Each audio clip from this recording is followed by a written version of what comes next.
seated. Let us pray, and I will, before praying, read Psalm 137, verses 1 to 4. By the rivers of Babylon, there we sat down, and there we wept when we remember Zion. On the willows there we hung up our harps, for there our captors asked us for songs, and our tormentors asked for mirth, saying, "Sing us one of the songs of Zion." How could we sing the Lord's song in a foreign land? Let us pray. Loving and liberating God, you who desire the freedom and flourishing of all creation, manifest yourself among us as we gather today to reflect on our past, lest we forget the history that formed us.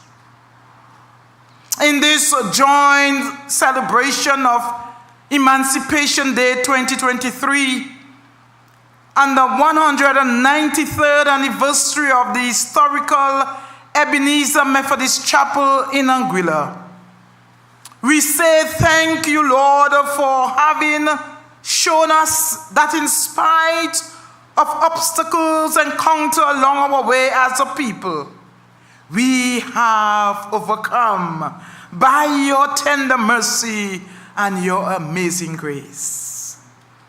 We praise you, O God, for the men and women throughout history who allow themselves to be guided by principles of justice, freedom, and equality.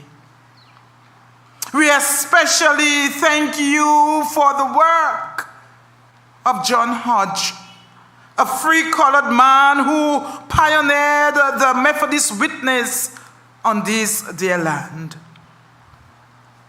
We confess, O God, that through our attitudes and behaviors and structures and policies, we have in many ways undermined the freedom of many to live a flourishing life. We have, O Lord, willingly and unwittingly upheld the status quo, which discriminates against some while granted privilege to many others. Lord, forgive us. Emancipate us from our destructive ways. And help us, O God, to focus on that which enables us to keep seeking the good of all people. We thank you, Lord, for the safe journey of Professor Woliczek to our shores. We pray that as we listen to him, we will be further enlightened concerning our journey to freedom. And Lord, we will appreciate the progress we have made and the areas, Lord, that we need to change and amend. And so we ask even now that you will reorient our hearts and our minds, so that after we depart from this place of learning, we may continue your ministry of justice, liberation, and love to and for all in this country, in the greater Caribbean, and even beyond. In the name of Jesus Christ, and through the power of the Holy Spirit, we ask all of this. Amen. Together we say the Lord's Prayer. Our Father, who art in heaven, hallowed be thy name. Thy kingdom come, thy will be done on earth as it is in heaven. Give us this day our daily bread, and forgive us our trespasses, as we forgive those who trespass against us. And lead us not into temptation, but deliver us from evil. For yours is the kingdom, the power and the glory, forever and ever. Amen.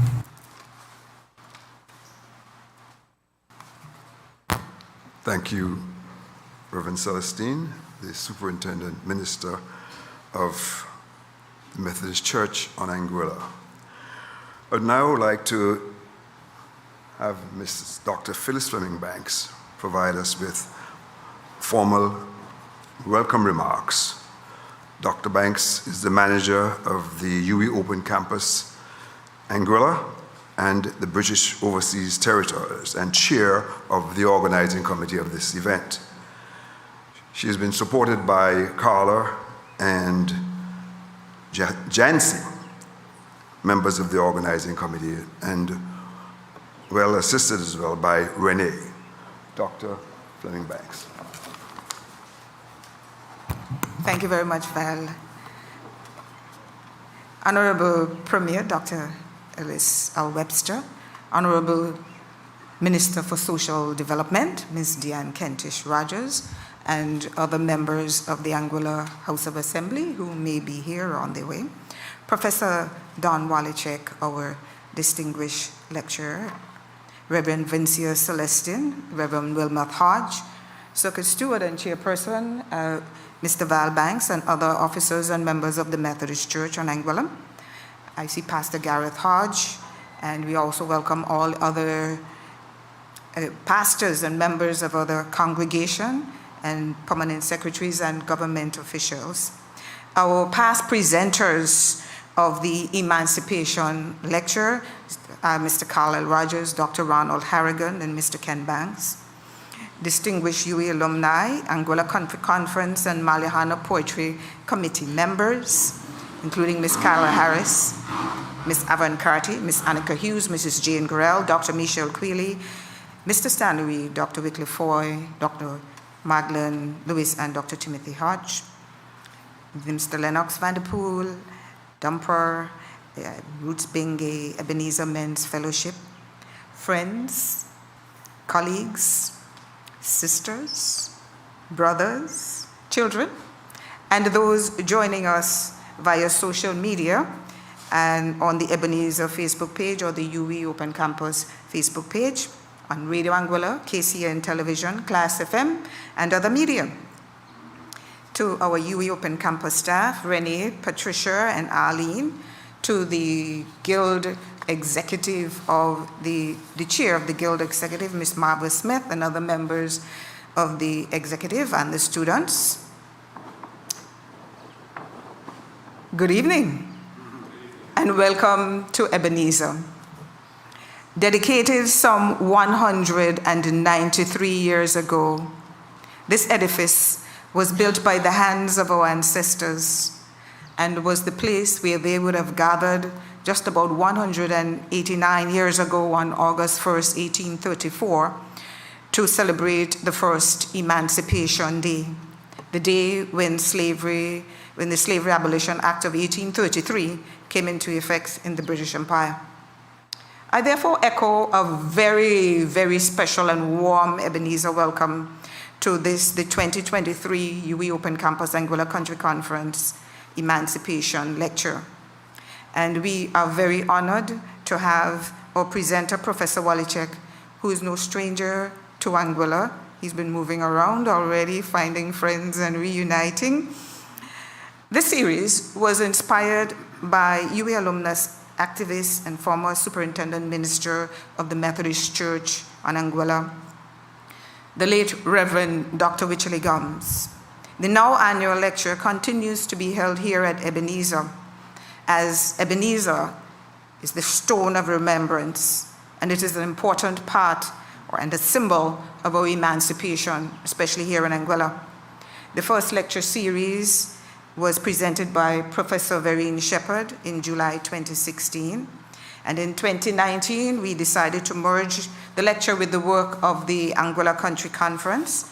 And so that led to the 2020 presentation on slavery in Anguilla and the price of emancipation by Mr. Carlyle Rogers. And Mr. Rogers also delivered a sequel on Emancipation Day, August 1st, 2021. This was followed by last year's presentation on the involvement of the church in the emancipation of the enslaved populations in Anguilla and the Leeward Islands by Dr. Ronald Harrigan and Mr. Ken Banks. Lest we forget. Methodists and Anguillians at large will know that this was a favorite saying of Reverend Dr. Wycherley. He constantly reminded us and admonished us that the commemorative celebration of emancipation is a must. We must continually remind ourselves of the struggles and triumphs of our ancestors. We must teach our children from whence we came, lest we forget. And so, as we continue to shape our remembrance and celebrate the resilience of our ancestors, we also have to continue to pay tribute to him, to the life and work of the Reverend Dr. Wycherley. And we have done that through the establishment of the Mandehana Poetry Committee Reverend Dr. Wycherley Award, which will be presented later this evening. So welcome to Ebenezer. As you will note from the program, it's going to be a very rich celebration. And what better way for us to celebrate Emancipation 2023 than being here at Ebenezer, the stone of remembrance. So welcome, lest we forget. Thank you.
To run this race in vain.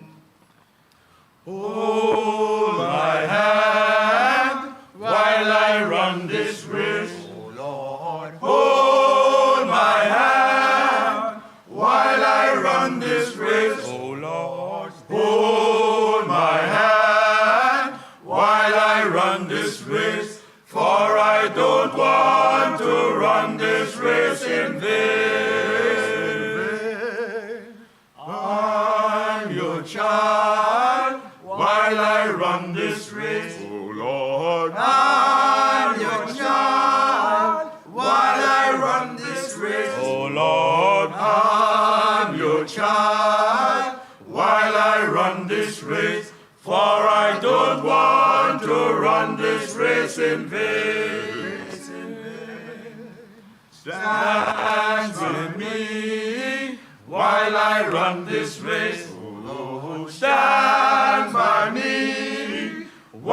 I run this race. Oh Lord, stand by me while I run this race, for I don't want to run this race in vain. Dance with me while I run this race, oh Lord. Dance with me while I run this race, oh Lord. Dance with me while I run this race, for I don't want to run this race in vain. Guide my feet while I run this race, oh Lord. Guide my feet while I run this race, oh Lord. Guide my feet while I run this race, for I don't want to run this race in vain.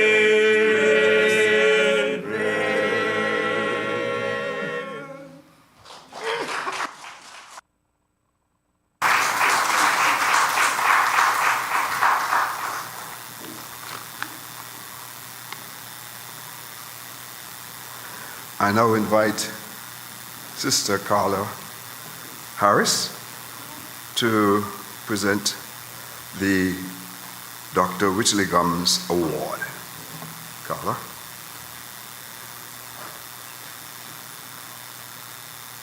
Good evening, everyone. I wish to adopt the protocol already established by Dr. Banks. It's my pleasure tonight to announce the 2023 Reverend Richard E. Gums Award for Nonfiction. This award has been organized by the Marijuana Poetry Organizing Committee, which encourages literacy and artistic expression, as well as the promotion of an ethos of social, cultural, and political awareness. For several years, in addition to running the Marijuana Poetry Competition, the organizing committee has also chosen to honor the work of various culture bearers in our community, persons who are contributing or who have contributed significantly to our music, our writing, our storytelling, our history, our culture, our ways of being and living on Anguilla. However, this award, this Reverend Richard E. Gums Award for Nonfiction, is a little different. The late Reverend, in addition to his work in theology, artistry, his poetry, and discipline in academic work, was also a trenchant sociopolitical analyst, someone whose prose was simultaneously poetic and political, and really importantly, Pan-Africanist. His oeuvre, whether theological, academic, or poetic, was largely directed to issues related to personal and national emancipation, selfhood, authenticity, culture, and creativity. Therefore, the organizing committee found it fitting to incorporate the Reverend Richard E. Gums Award for Creative Nonfiction at this time when we commemorate emancipation. Creative nonfiction is a very broad typology and can include several genres of writing, such as essays, opinion pieces, memoir, biography, journalism. Our three finalists this evening, for this year, produced quite different genres of writing, and each piece had its own particular charm. We consider then that we have three winners this evening, and we wish to say thank you to each of them for participating in this competition. We had hoped to have the Reverend Dr. Wythe with us tonight to make the presentations, but in her absence, I would like to invite Dr. Fleming Banks forward to make the presentations.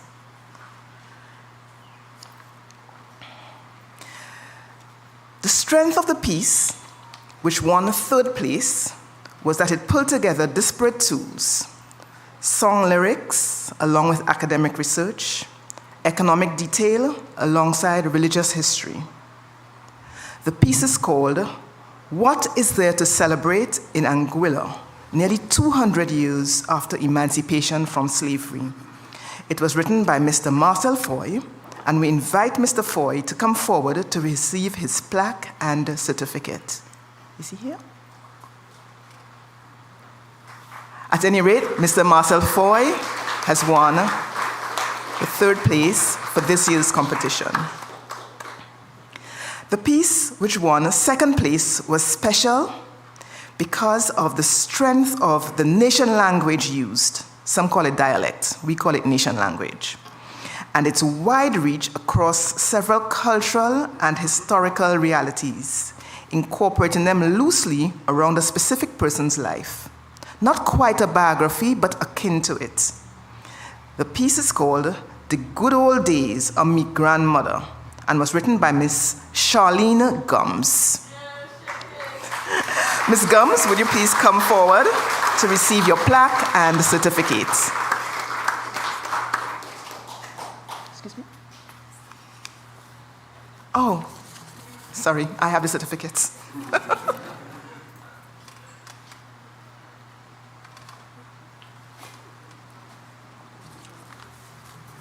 Just hold this down for you.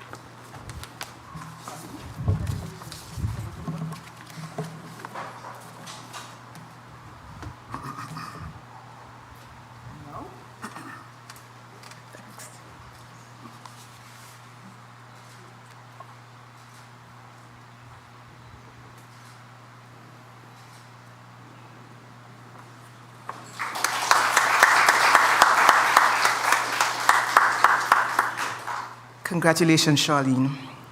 The winning piece this evening was an exceptional essay with sustained metaphor, tight structure, sound argument, and solid references. The name of this essay is Between a Rock in a Hard Place. It was written by Dr. Timothy Hodge, who is also celebrating, we understand, his 38th wedding anniversary. We congratulate him and invite Dr. Hodge to come up to receive his award.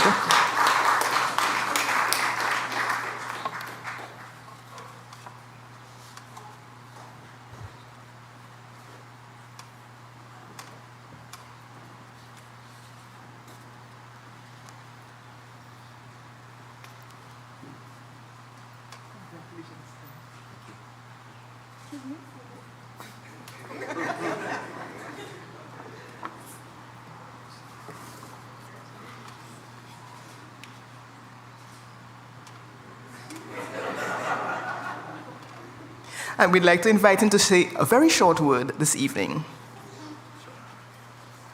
Thank you and good evening. It's strange that I be here on a day when said thou nothing shall part us and talk about emancipation, my anniversary of my wedding day. But I'm really pleased to be here. And a little bit about the piece. It starts with, if you ask a typical Anguillian to say the phrase, the well-known phrase, between a rock and a hard place, they will probably say it like, between a rock and a hard place. And I thought this was a literal, actual description of the place where the Anguilla pigeon pea was planted in a rock hole in a hard place, which is Anguilla. And developed that, and I just want to say that I shared it with Professor Okopu in Ghana, Africa, because I referred not just to the rock hole and its production. It's being used to produce peas and corn, which is a misnomer. You just don't, you throw peas on the ground in any other Caribbean island and they grow. But Anguilla is such a hard place that you gotta find a rock hole with some dirt that has subsided there. And I spoke about the significance not just of the rock hole, but also the grounds, which brought out another tradition, another part of the Anguillian character, which is collaboration, working together in the jollification. So I shared this with my 90-year-old professor friend in Ghana, and he said, that comes straight out of your African ancestry, Tim. He says, speaks of Noah Boa, which is the Akan word for, literally means to help weed. To help weed, we come together and we weed each other's grounds and we work together. And so On this day, I think it is very important that we remember not just what happened on this side of the Atlantic, but what happened on the other side. Thank you very much.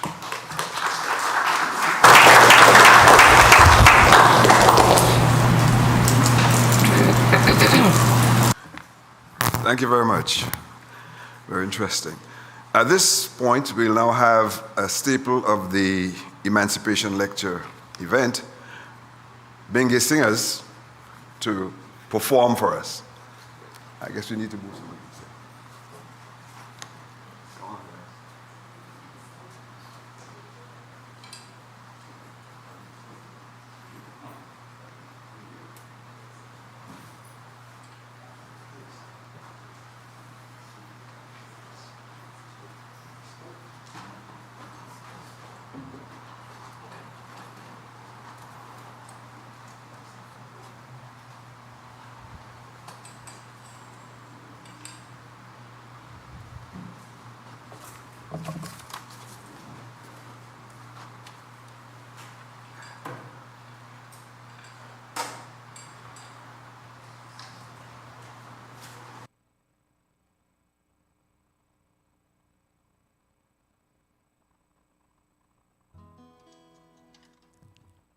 Greetings.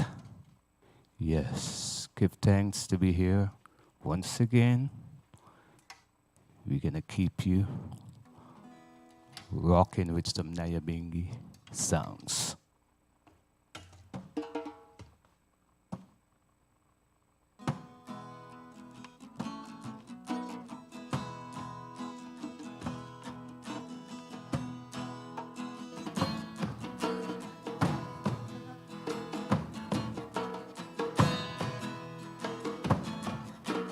Africa, our motherland.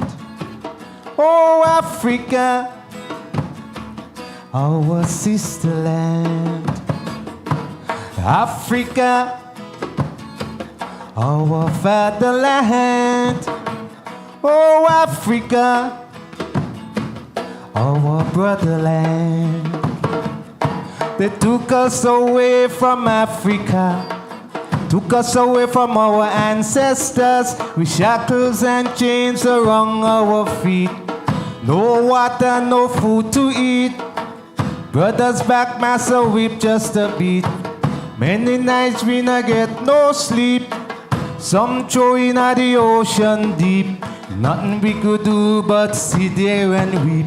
Africa, our motherland. Oh, Africa, our sister land.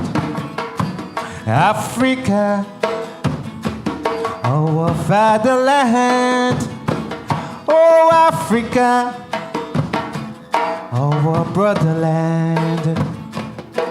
Home, home to Zion.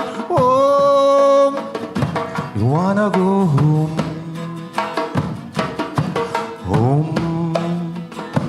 Home to Zion, home. I wanna go home.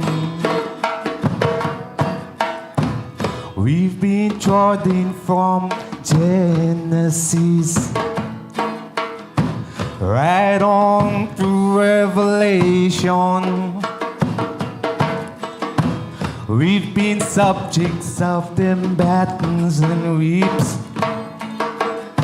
Say we wanna go home.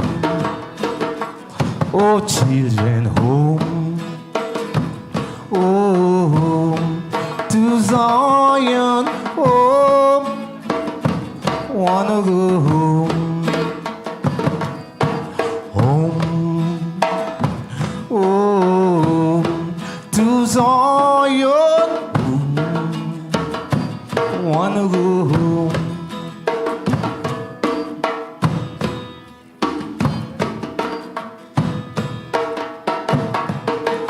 Black is my mother. Black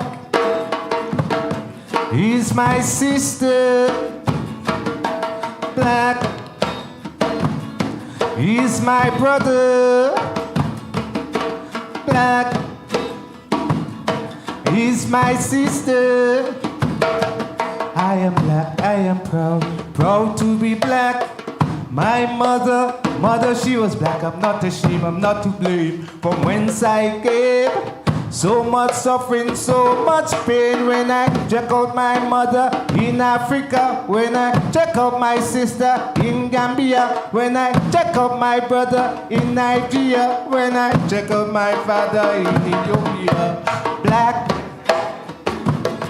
he's my mother. Black, he's my sister.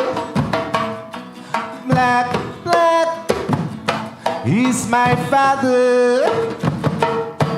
Black, black, he's my brother. Black, black, he's my black, black, he's my black, black, he's my mother. Black, black, he's my sister. Yes, black. I am proud to be black. Thank you. That's it. All right, that's it for me. All right.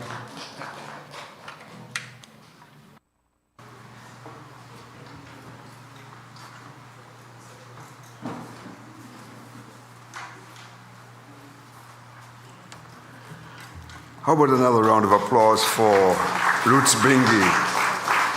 Thank you very much. What are you saying, Ken?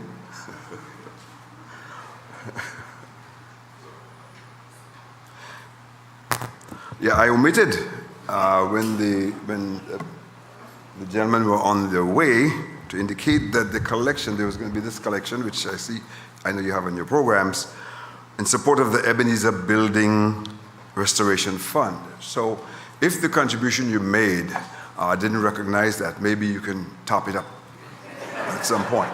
So we're willing to accept it. Of course, there are lots of bills to be paid, and we'd appreciate it. At this point, we'll have the introduction of the speaker by Miss Jancy Webster. Give her a round of applause.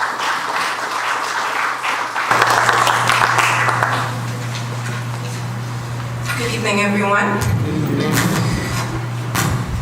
Dr. Don Edward Wallachek is Professor of English and Linguistics at the University of Puerto Rico's Rio Pedro's campus. He earned a Bachelor's of Arts in Cultural Anthropology and a Master's of Arts in Latin American Studies at the University of Texas at Austin. He was awarded his PhD in English from the University of Puerto Rico. Much of his research has focused on issues of language, migration, and social life in the distant past in a variety of Caribbean settings, in particular Anguilla, Cuba, Haiti, and the Dominican Republic. He also maintains interest in cultural studies, which includes research on topics such as colonization, slavery, emancipation, creolization, and Anguilla's revolution. His major publications include his dissertation completed in 2009, which is titled Pathways of Language and Difference in Anguilla, Contextualizing Origins and Sociohistory. In 2019, he was the Fulbright Scholar at the Carl Franzen University in Graz and a Fellow of the American Council of Learned Societies. He's currently working on a book project about African American migration to Haiti during the 19th century. Professor Wallachek is not only steeped in aspects of the Anguillan way from a distance, but he has been visiting the island since the early 2000s to interface with Anguilla's landscape and its people. From 2002 to 2012, on-site oral history documentations were facilitated with the assistance of the late Linda Lake, Igenia Christian, and myself through video and audio recordings with our culture bearers. Between 2013 and 15, with yours truly, the focus was on those persons involved in the Anguilla Revolution. These personal and historical narratives are invaluable assets for the preservation of knowledge pertinent to Anguilla's heritage. I take great pleasure in welcoming Professor Wawczyk to this historic site.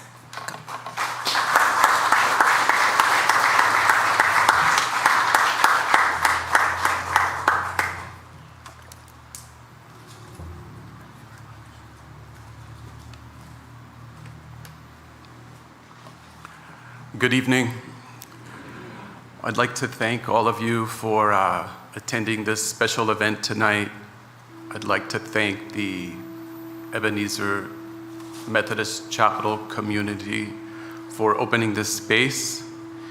And I am also, of course, grateful to the University of the West Indies, Open Campus Anguilla, for sponsoring this event and for making my visit possible in collaboration with the Anguilla Country Conference. So thank all of you. It's an honor and a pleasure to be here. As you may have noticed, the title of my lecture, it's a little complicated, perhaps, but it's really not. The title is Freedom Saving Grace, Emancipation in Anguilla and the Greater Caribbean. It might seem a bit complicated because we might ask, why does freedom need anything? Can it stand on its own? It can, but it's quite complicated, I believe, when you start looking at freedom and looking at definitions of it and thinking about how we use the word. And one of the things I'll propose tonight is that looking at freedom alongside emancipation can help us understand freedom in historical context, including how freedom unfolded in the Caribbean's past and also in Anguilla's past. Freedom, we imagine it as an all or nothing thing most of the time. You're either free or you're not, right? But when we look at the history of slavery and emancipation, we see that is not the case. And when we look up freedom, I looked up freedom a couple of years ago in the Oxford English Dictionary, this giant dictionary that has 20 volumes. And I was so shocked by what I saw. The first definition said, exemption from slavery or bondage. What I was surprised by is that first definition already divides the people of the world into two categories. And I had imagined that the first definition would be something more basic, something that pushes us to think about freedom as an innate characteristic of being human. And so these are some of the more philosophical or theoretical issues that I'm interested in exploring when I mention freedom saving grace. Today's ideas about freedom are important to several annual celebrations in the Caribbean. August Monday in Anguilla in the Eastern Caribbean, Emancipation Day in Jamaica, Carnival in Antigua, Abolition Day in Puerto Rico, and Juneteenth celebrations in the US South, among others.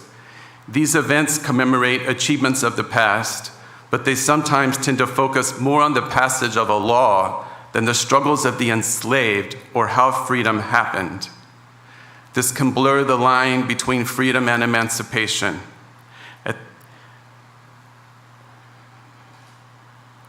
At the same time that it reinforces contemporary understandings of what these words mean. One way of responding to these challenges is to slow down the story, to seek out historical information about the experiences of those freed or emancipated, and then ask ourselves what it is about freedom that should be celebrated and remembered. This is what I aim to do tonight, and in this process, I will share with you some of what I have learned about Anguilla. I'd like to remind you that I'm still learning and that more research needs to be done. When I first started doing research in Anguilla, a few people actually encouraged me to think about doing research elsewhere. They were not, of course, in Anguilla. They told me that there wasn't much to be found here and that there were not many archives. They suggested that Anguilla was just a small place and that the more interesting places were beyond its shores. They also suggested that Caribbean history is the history of the sugar plantation colonies, these colonies that earned amazing profits for European investors and slave traders, among others. These are misconceptions. Anguilla, I've learned, has a long and rich history. Important cultural and historical work has been done, and more remains being done. Much of it is being done as I speak, meaning in the present. Anguilla's past can be documented. It is being documented. One of the things that makes Anguilla's past easier to document now than it was previously is the digitization of archives.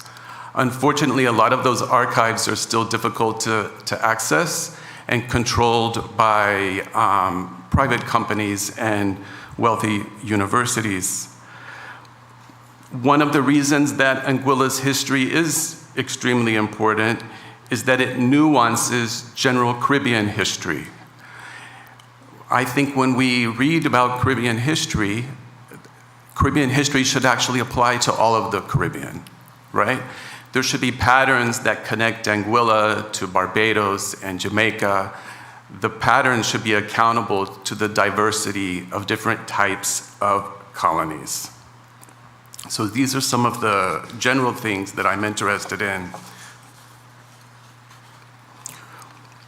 I'd like to share some information with you in this first part of the lecture that I recently located concerning Africans in Anguilla in the 17th century. One of the frustrating things about working with archives is that Africans are seldom mentioned in the early material. And these archives are difficult to find. We know that Africans were in Anguilla early on, but the absence, right, the failure of authors to mention them can be extremely frustrating. This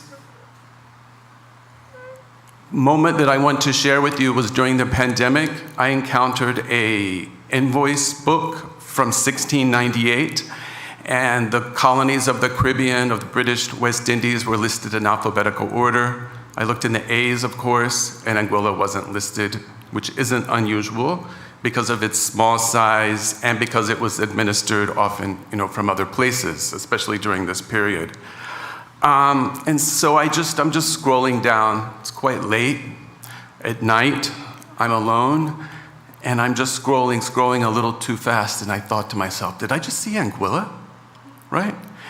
And I knew I had seen Anguilla, but I couldn't find it. It took me a long time. This is a document that includes hundreds of pages. Then I finally found it. It was listed next to Nevis, or Nevis, and it was written in the margin by hand. There wasn't much information, but it was definitely Anguilla. It was from June of 1998, and what this annotation shows is that a group of Africans were brought to Anguilla at this time. They sailed out of Ghana, the Gold Coast, contemporary Ghana, on a boat called the Sally Rose. There's information about this boat and the history of this boat available in other sources. And they went to Nevis. They were taken to Nevis against their will. And so I was very pleased to find this information because it's so concrete.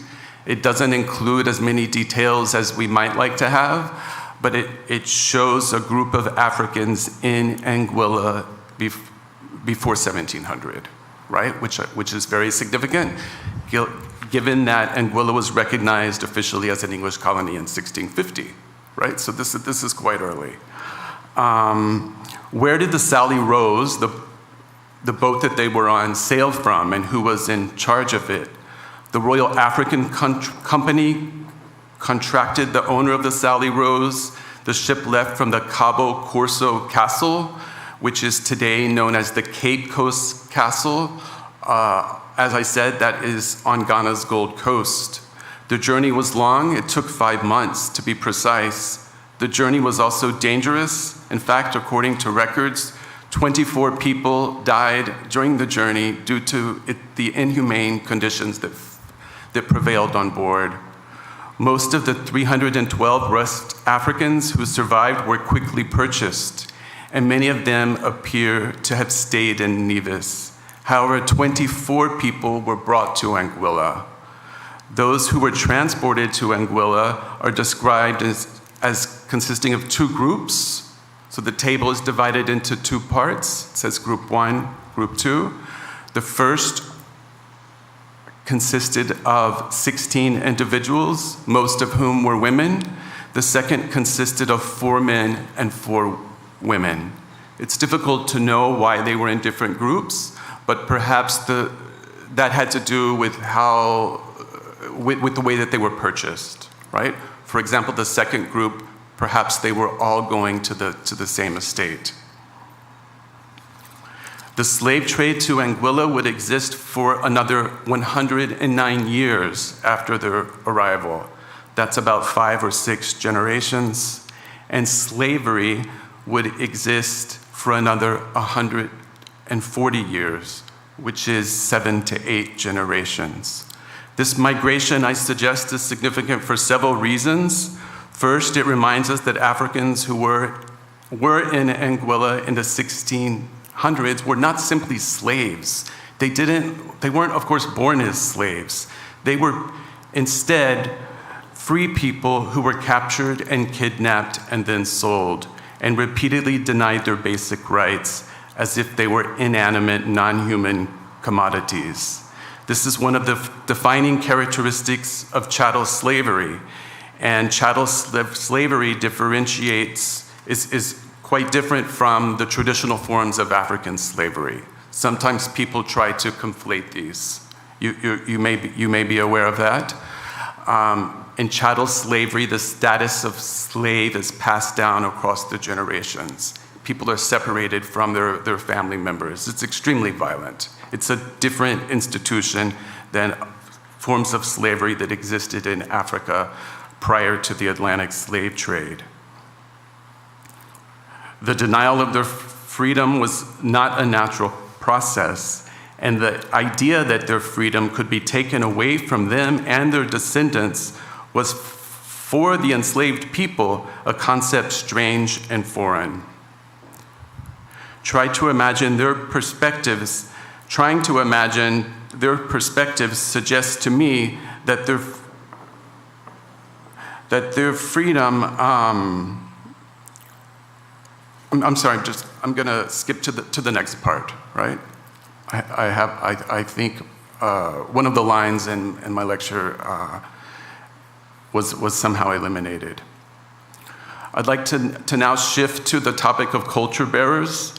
Oral histories and oral testimonies, like other sources, help us to learn about emancipation as a long process. They do so by allowing us to recognize that our understanding of freedom has been shaped by old ideas about it, as well as by forgetting. I saw this when I first began visiting Anguilla 22 years ago. I was a graduate student. I was visiting people's homes with the late Linda Lake. I visited the households of numerous elders to research local history and culture. A library employee, Linda was the person in charge of the Anguilla Heritage Room at the time. We'd get into her car and go to the homes of people that Linda called culture bearers.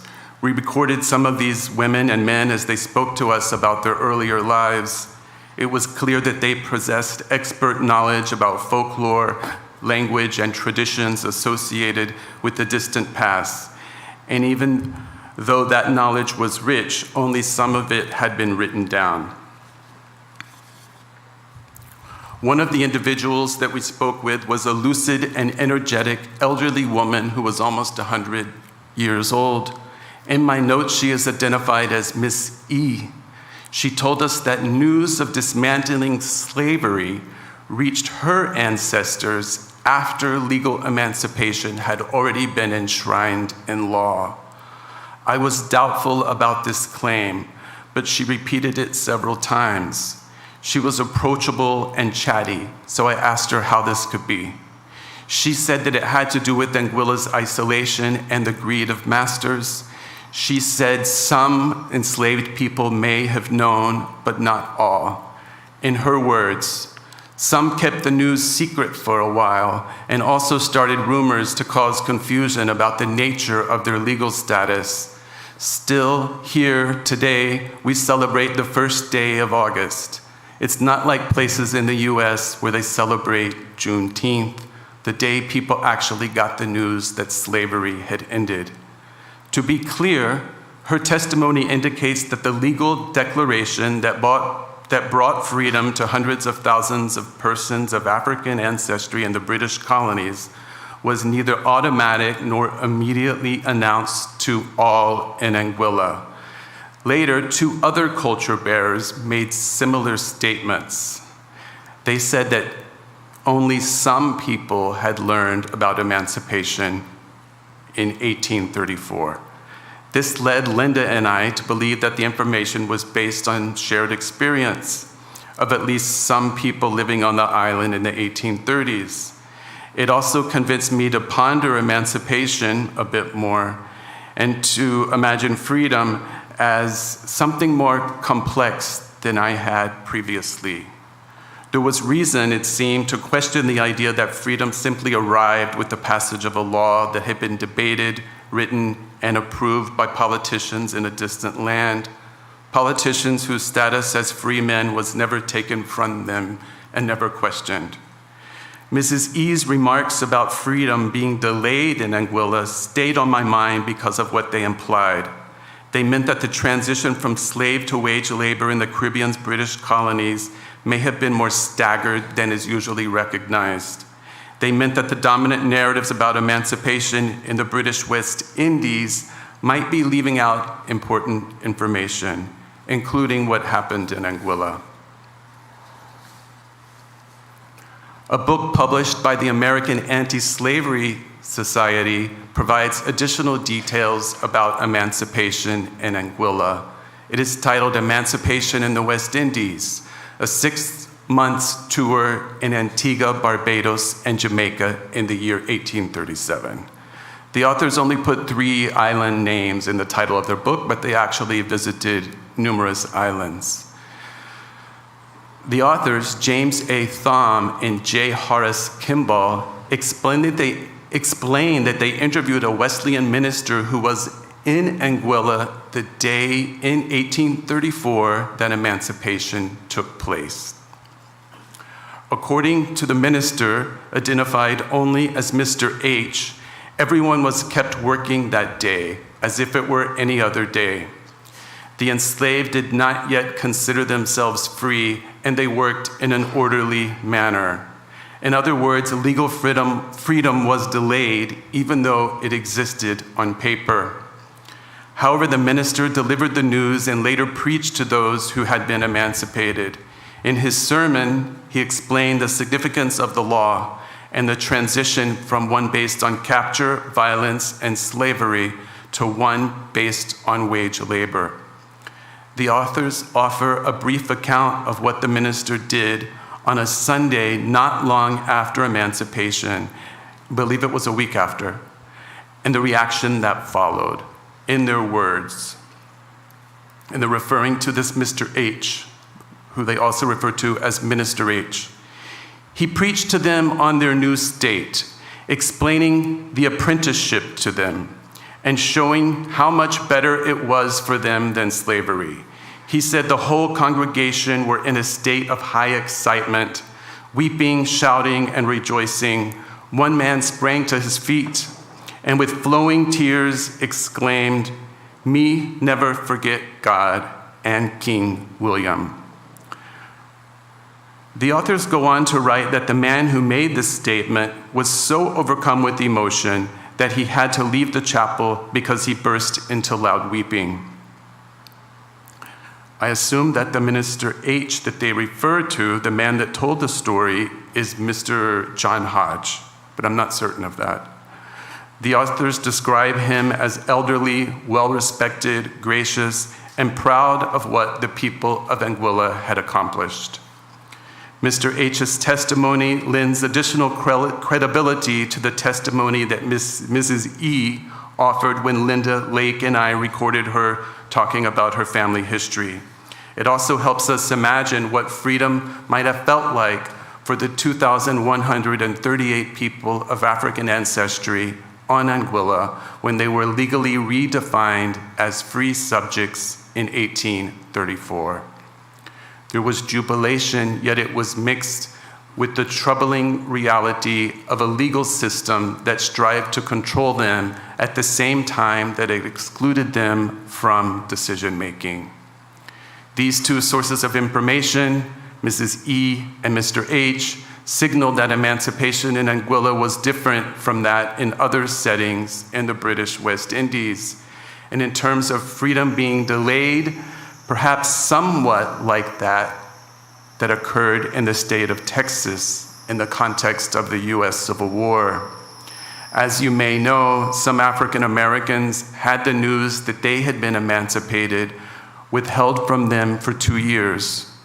The US now celebrates the day that they learned of their freedom, June 19th, as a federal holiday, which is called Juneteenth.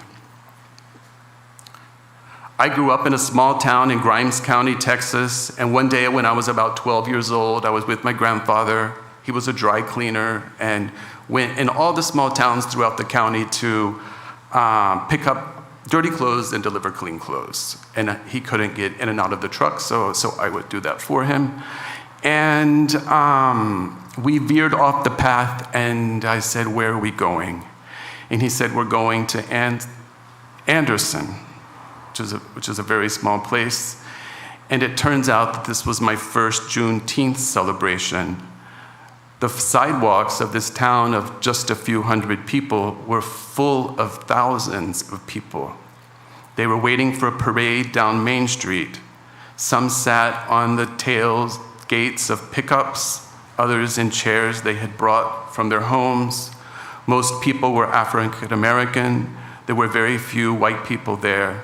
And there was music that was much more joyful than any parade I had ever attended. But what I remember most is a large banner that said, "Freedom is coming." It didn't make sense to me. I had learned about the Emancipation Proclamation as a child, and I had been taught it solved the problems of slavery. I didn't understand the banner's message, but I began to ask questions about the plantation history of the region.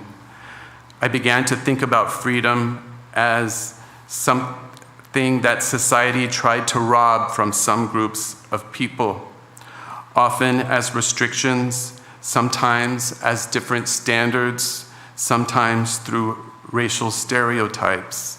And I began to think about how my freedom was connected to the freedom of other groups. This is when I began to see freedom not as something done by President Abraham Lincoln, but as a collective project. A delay impacting people in different ways, but impacting everyone. I'd like to return to the story, which is basically a chronology of emancipation in Anguilla. A few years after Linda and I had met with Ms. E, I was in a library and came across other archival documents. These included a record book from Anguilla. The record book included entries referred to as acts of manumission. These are actions of people buying the freedom of loved ones. Most of them are of that type. It also included evidence of a few cases in which people were granted their freedom. Most of these involved them being given their freedom in the wills of their masters, often in recognition of decades of faithful service. Anguilla had a substantial number of free blacks in 1834, about 330, which was just slightly smaller than the number of white people on the island. It was generally members of this group, the free blacks, that purchased the freedom of enslaved people during the period. However, there are also a few examples of whites purchasing the freedom of enslaved people, as well as churches doing so. At times, these acts of solidarity prevented someone from being sold, separated from their family, and sent off island. Some of the archives indicate if we don't raise enough money, this is a church archive that I'm remembering right now, to purchase someone's freedom, then they will be sent off the island. Records show that people purchased the freedom of loved ones in the 1700s. This appears to have become more common about 100 years before emancipation. So that's the 1730s. But when I looked at these records closely, I saw an unexpected pattern. Some individuals bought the freedom of others just a couple of months before slavery was abolished, and all slaves were declared free under British law. A few even bought the freedom of others after emancipation on August 1st, 1834. A substantial amount of money was needed to do this, to buy someone's freedom. And this often required years of working, saving, the pooling of resources, as well as taking out loans. What was going on? Why didn't people just wait for freedom? To explore these questions, it's useful to keep in mind some dates. The Slavery Abolition Act of 1833 was passed in July of 1833, and it went into effect the following year, August 1st of 1834. As you've heard, people bought the freedom of others in the months leading up to the passage of the act, and also in the year-long window between the passage of the act and actual legal emancipation. It's hard, perhaps impossible, to know why those who paid for emancipation in this period did not just wait. But I invite you to ponder a few possibilities. First, some of them may have been unaware that emancipation was being discussed as a real possibility. This means they may have not known about the legal changes underway. We've already heard that there were some people who did not know about emancipation. Thus, they could have been taken advantage of by those receiving their funds. However, there is also a second explanation, a second possibility. Those who purchased the freedom of others may have believed that real freedom or full freedom would come only if they bought it. Chattel slavery was widespread. It had existed for more than 300 years.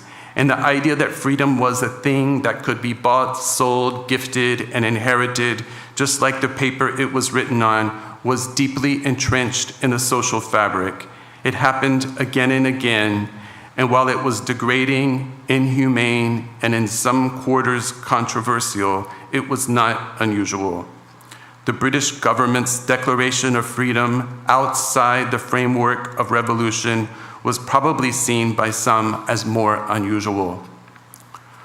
A third possibility is that those who bought the freedom of their loved ones wanted to avoid apprenticeship. Apprenticeship, which began with emancipation in 1834, required that those who had been declared free continue to work for several years without payment or compensation. People buying the freedom of loved ones is a step on the path to freedom that tends to be overlooked in many of our narratives about emancipation. I'd like to now describe apprenticeship. Virtually all of the enslaved in the British Caribbean were designated apprentices by the Slavery Abolition Act of 1833. However, this was not the case in Antigua and Bermuda. In these places, the local legislatures bypassed apprenticeship and offered full emancipation. Another important exception is children. Enslaved people under the age of six did not become apprentices. They were classified as free on August the 1st, 1834. What were the conditions that apprentices in Anguilla and other settings worked under? Apprentices were obligated to work 40.5 hours a week on their master's estates without payment. In exchange for their labor, they were supposed to be provided with lodging, food, clothing, and medical care. Distinct from the situation they faced before emancipation, apprentices had the right to hire themselves out as wage laborers and to tend to their own provision grounds. However, they could do so only after completing the 40.5 hours of work stipulated by law. Of course, there are only so many hours in the day, so there was a very limited number of, a limited amount of time to actually do wage labor. The historian D.G. Hall points out that apprentices and their masters saw the phenomenon of apprenticeship quite differently. Records suggest that the formerly enslaved saw apprenticeship as a temporary status ridden with contradictions, challenges, and problems. They were optimistic, but some of them described it as a joke. Many seem to have seen it as a system that offered them partial freedom while keeping full freedom at a distance. So full freedom becomes a phrase that is used by formerly enslaved people, apprentices, and others in this period, right? Because they say we're not really free, and they're looking for a way to express that. That leads to the use of this, this notion of full freedom as something that they do not yet have. British masters tended to see apprenticeship as an opportunity to rely on the system of compulsory labor on which they had long relied for a few additional years, and to begin to make adjustments to their economic way of life. It was also used as evidence of change, that change was coming. To their critics, they said, wait, just be patient. Unsurprisingly, numerous conflicts arose between masters and apprentices. Problems concerned issues such as how to determine what counted as work hours, use of the master's tools for work, how to calculate time in the case of rain and other interruptions, and medical attention in case of illness and injury. More importantly, apprentices were told again and again that they were free. But after August 1st, 1834, they worked without compensation under conditions very similar to those they must have wanted to have left behind. How could the free still be bound to estates or plantations and subjected to the demands of masters and a legal system that institutionalized bondage? Should we repeat the message that slaves in Anguilla were freed in 1834? Some matters in Anguilla appear to have been a bit different than on other islands due to the smaller economy and the harsh living conditions that prevailed for many, including drought and shortages of food and other supplies. Historical documents indicate that in some periods before emancipation, the enslaved were given 2 or 3 days off work to secure their own food, that there were owners who did not provide the enslaved with food, at least not consistently. This meant that people took care of their own needs. They did so by hunting, fishing, foraging, turtle hunting, and tending to animals, among other activities. These activities signal a degree of self-reliance and mobility distinct from that usually associated with the lives of the enslaved and the dynamics of estates and plantations, which are often described as closed spaces subject to constant surveillance. And they were that in other places, but it seems like many of the estates in Anguilla during this period were smaller and that enslaved people even left on boats, at times unsupervised. And I suggest that these practices continued during the period of apprenticeship. In addition, distinct from other British colonies, apprentices in Anguilla could not always hire themselves out to their former masters once they completed their 40.5 hours of work. This was because there wasn't any demand or sufficient demand for wage labor. However, some apprentices probably did earn money by cultivating vegetables and other crops using small sections of peripheral ground. Others migrated to other islands to earn wages, even though they were technically required to stay on island. The Slavery Abolition Act of 1833 established that apprenticeship would end in 2 stages. One group in 1838, that means they would have worked as apprentices for 4 years, and a second group in 1840. That means they would have worked an additional 6 years. Those who were supposed to work longer generally were those who did more unskilled labor on the land. But there was substantial pressure against lawmakers.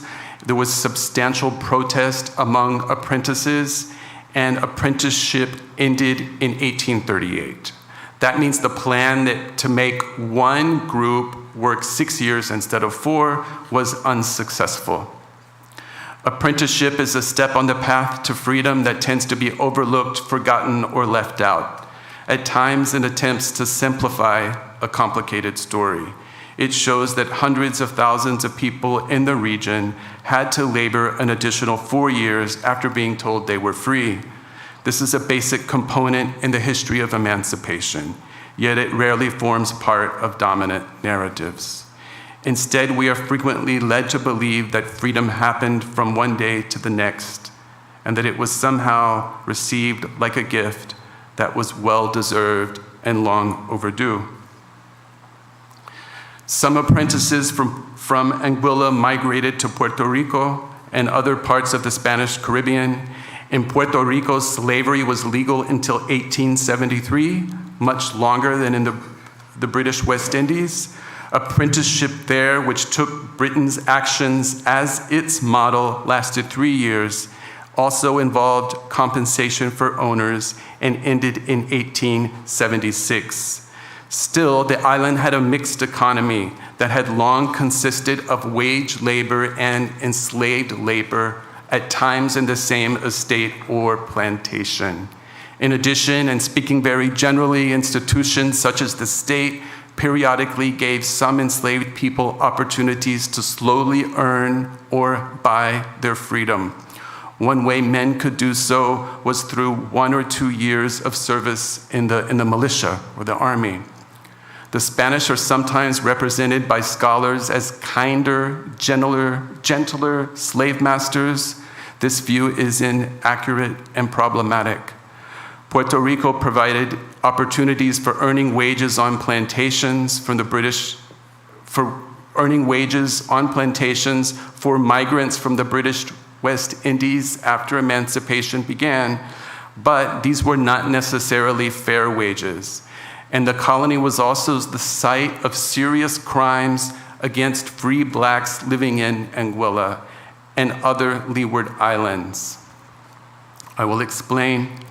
The researcher Jorge Chinea shows in his book, Race and Labor in the Hispanic Caribbean, that significant numbers of free blacks, including children, were kidnapped from Anguilla and forcibly taken to Puerto Rico, where they were sold into slavery after 1834. Another step that is important to understanding the relationship between freedom and emancipation concerns compensation. Ironically, much of the Slavery Abolition Act of 1833 concerns the compensation that slave owners received for what the law defined as lost property. This, of course, is a reference to the enslaved people of African ancestry whom they owned. Slave owners were allowed to submit claims that resulted in them receiving generous payments. In fact, the Act of 1833 specifies that the sum of 20 million pounds sterling will be dedicated for this purpose. In the end, over 40,000 payments were issued. This amounted to about 40% of the government's total expenditure for the year. Public taxes contributed to the payment of the debt that was accumulated to finance this compensation. Archival records show that numerous individuals in Anguilla received compensation. Anguilla is no exception in this regard. This happened throughout the British West Indies. The total number of former slave owners that received compensation in Anguilla appears to be about 225. The number of people who were designated as apprentices, basically at the same time, is about 10 times larger. By my count, it's 2,138. They received no form of compensation. These payments occurred between 1834 and 1837. These records include important details about former owners and apprentices. Unfortunately, very few names are provided for the enslaved people of African ancestry, but information about age, gender, place of residence, and the type of work they did is there. It appears that many of the estate owners in Anguilla who received compensation left the island, frequently moving to the US. Scholars indicate that Black people in Anguilla purchased much of the land that they had owned, and that some of them who did so were the descendants of the people that had worked on the land in the past.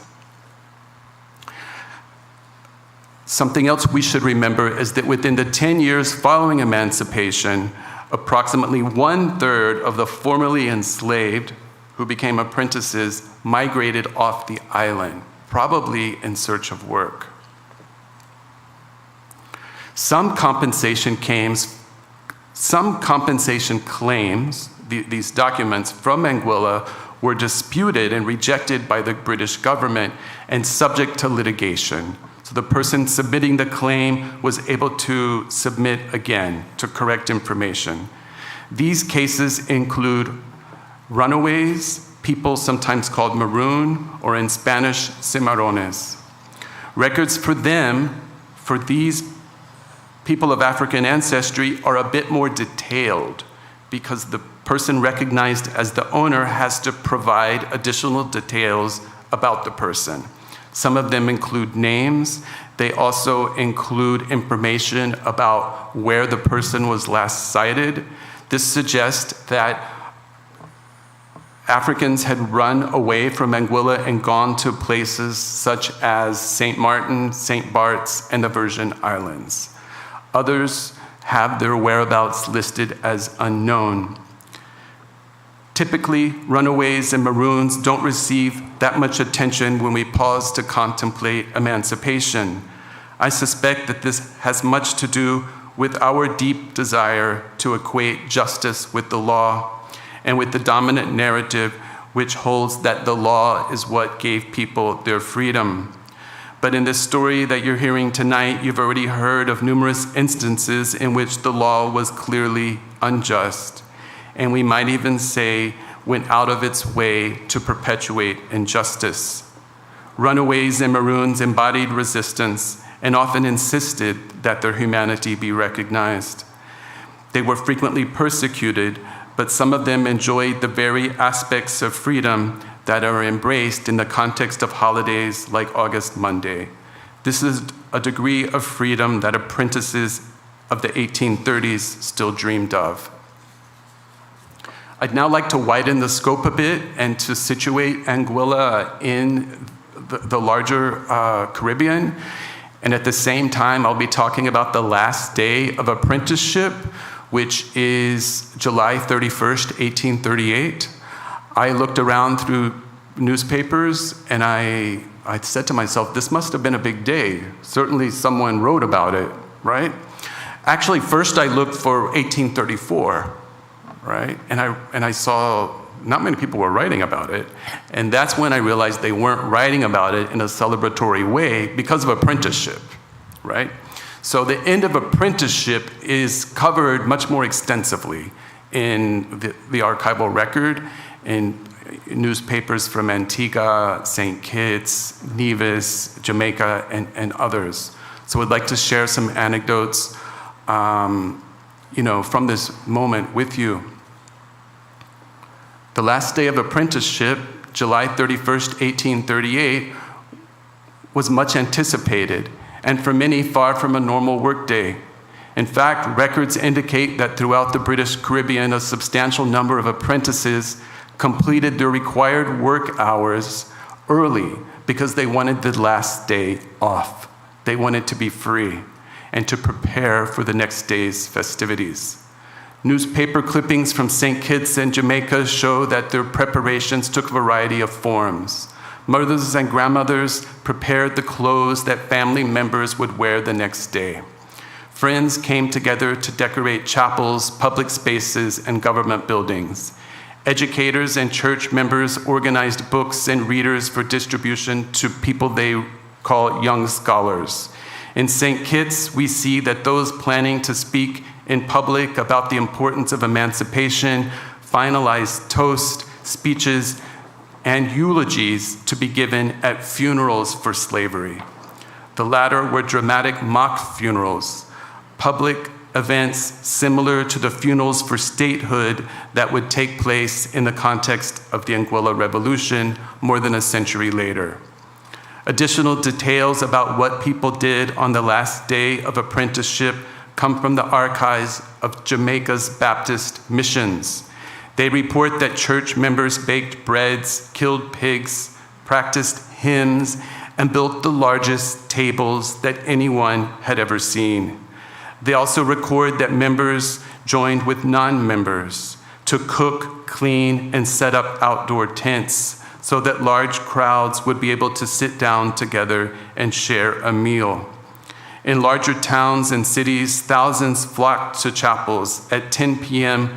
on the evening of July 31st, with plans to stay in the company of one another.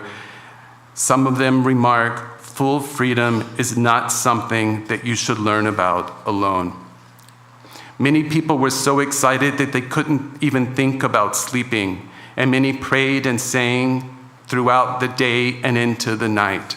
What did they pray for? Prayers from the region that are preserved in newspapers and church records point to two main topics: concerns and thanks. First, some people harbored serious concerns about the transition. They believed that it might be more than society or their families could withstand. They worried that the emancipation of the masses might lead former apprentices to be given a legal status or a legal categorization that was more restrictive or more limited than blacks who were recognized as free before 1838. Apparently, rumors to the effect that freedom might be limited due to social upheaval or widespread idleness circulated at the time.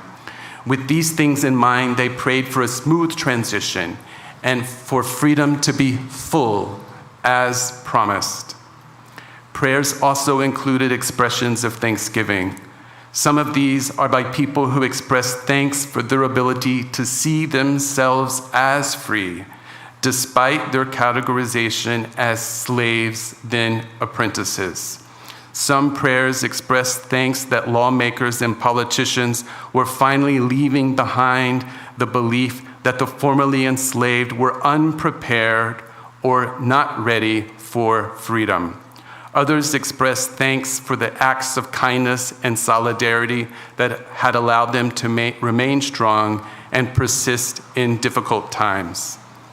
In some places, people formed groups and marched through their communities with the first glimpse of dawn the next morning.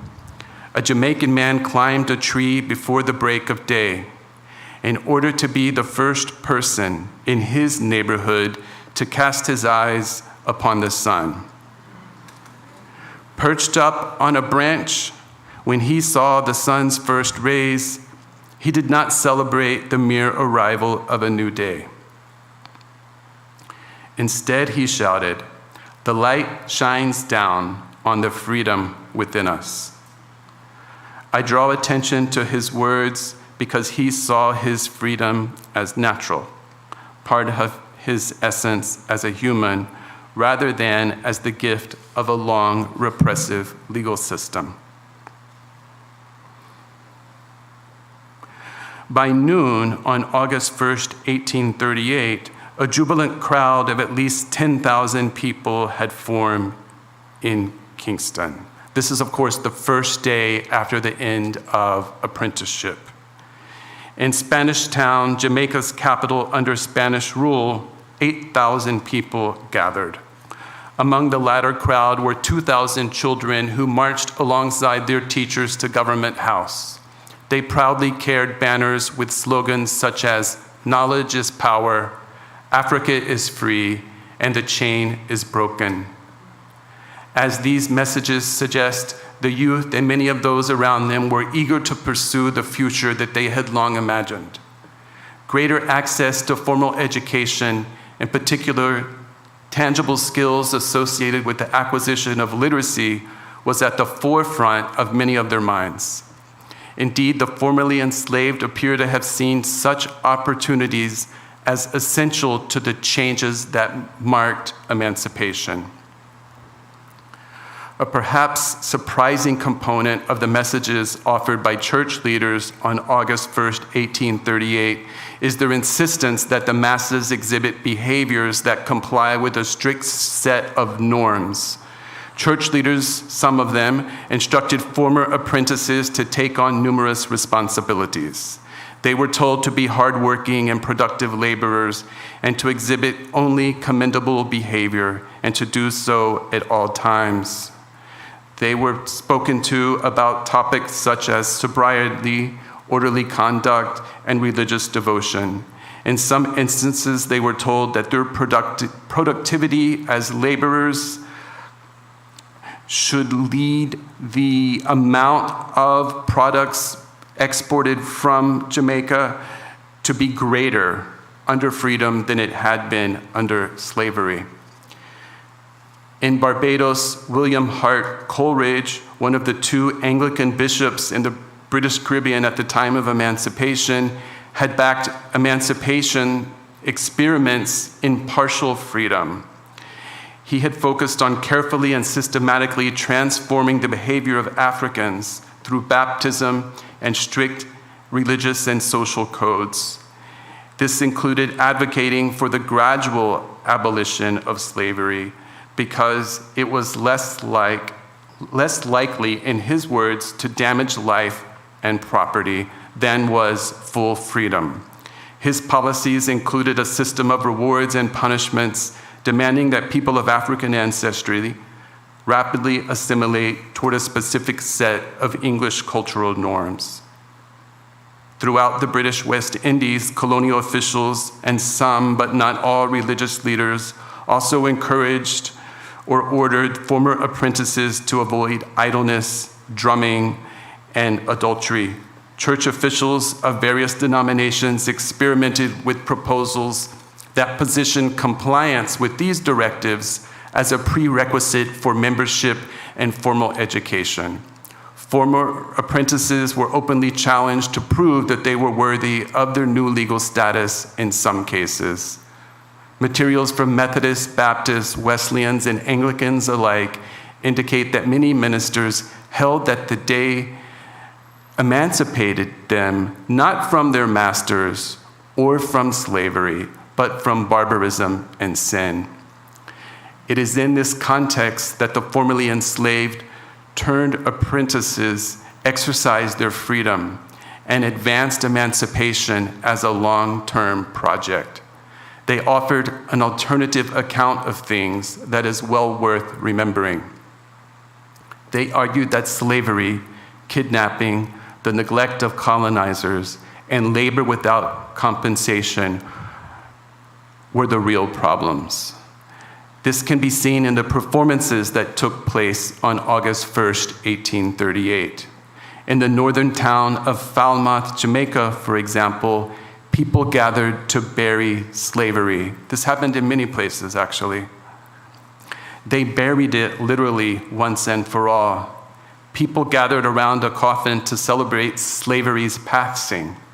They placed objects representing the most inhumane aspects of the slave trade in the coffin: a chain, handcuffs, and an iron collar. In another community, Salter Hill, people saw slavery as an ongoing threat that was poised for return. They cut up a whip. They disassembled a chain. They crushed a pair of shackles and then buried all of them in the center of their community. When asked why they were burying slavery, which is such a horrible thing, in such a visible place, they said it was because they were and always had been free, and that they were embracing their emancipation and that of their brothers and sisters throughout the British West Indies. They also said that freedom had taught them that slavery was capable of, quote, rising from the dead. Having the grave nearby in a central location allowed them to keep an eye on slavery, and the main tools used to convince them that their freedom was not natural, but a gift that had been given to them by their masters. August the 1st is an important symbol, as all of you know. It marks not only the transition out of slavery, but also the transition out of apprenticeship and the rejection of actions that fall short of recognizing and protecting the basic rights and aspirations of the formerly enslaved. August the 1st provides a point of entry and a platform for thinking about the past as ideas and events that unfolded in a dynamic way, and the actions of brave, persistent, and industrious people who committed again and again, generation after generation, to the task of building a better society. One of the beautiful things about the history of emancipation in Anguilla is that it is a story not of individual actions, but the story of how a people emerged through the affirmation of values, experiences, and aspirations that they held in common with others. People of African ancestry and their allies held on to the idea that their full freedom should be protected by law, and they insisted on forging a new future. Their experiences, hopes, and vision deserve a central place in celebrations of emancipation. They signal that emancipation is an ongoing project, one that cannot lose sight of what is not easily achieved. Thank you very much.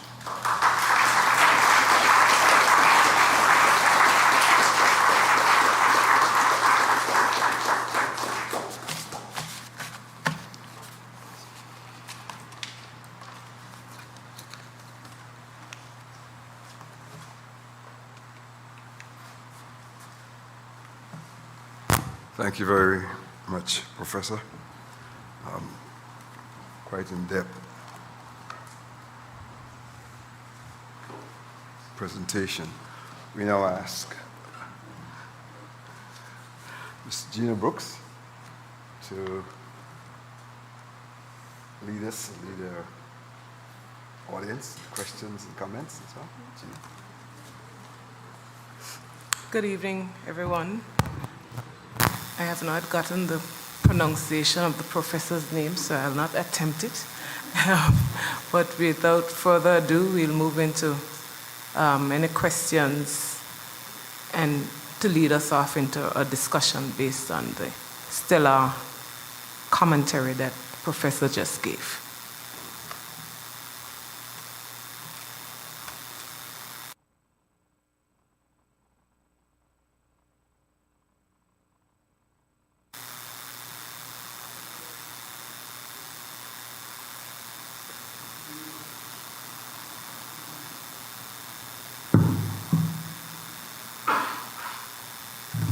Step up to the mic and pose your question. Or if you wish, you can stay in your seat and I'll bring the mic. Choice is yours.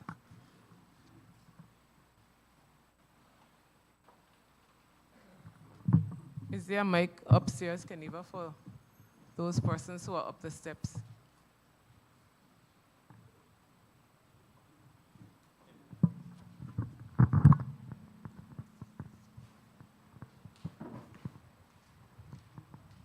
Good evening, Professor. It's good to welcome you back to Anguilla. It's good that you're here. My question has to do with what I understand from this evening's presentation is really a fiction that is promoted, that in fact, Anguilla, we didn't have slavery. In fact, it's something that I've subscribed to many years ago at the University of the West Indies. I'm glad that there's an opportunity to, contradict that as you've shown us. So I wonder if you could address that and whether you've come across that as well. Thank you. I don't know if this mic is on. Is it? Yes. Yes? Okay. Thank you for the question. I think it's a very good, excellent, and important question. I have encountered this idea repeatedly, less so in the last few years. There was a celebration organized by the library that recognized the anniversary of the abolition of the slave trade. And at that time, I noticed that people were talking about slavery. Right? It was something about that event that situated everyone a bit differently, right? But repeatedly, I have heard that in Anguilla, there was no slavery. Once I submitted a short article that was meant for the public about slavery in Anguilla to a publication here, and the editor actually rejected it. And the editor told me there wasn't any slavery in Anguilla. And so I didn't really know what to say. I told the editor that they were wrong, but I just kind of left it at that for the moment. And now I'm here. So I think there are a couple of really important things. One thing is that people don't have access to information concerning the history of slavery in Anguilla. So they're not very likely to be critical of this, right? How could I have been misinformed? I'm sure some people may feel that way. That's one reason I presented slavery kind of front and center. Another thing is that at one point I actually imagined elders teaching their children that there was no slavery in Anguilla, just as a thought exercise. And at least at a certain age, I imagine young children, it's such a brutal and violent history that something about that made sense, right? And maybe the level of violence, has contributed to what I will call a myth. The other very clear thing about this is that slavery in Anguilla was different than in other places, but it was here.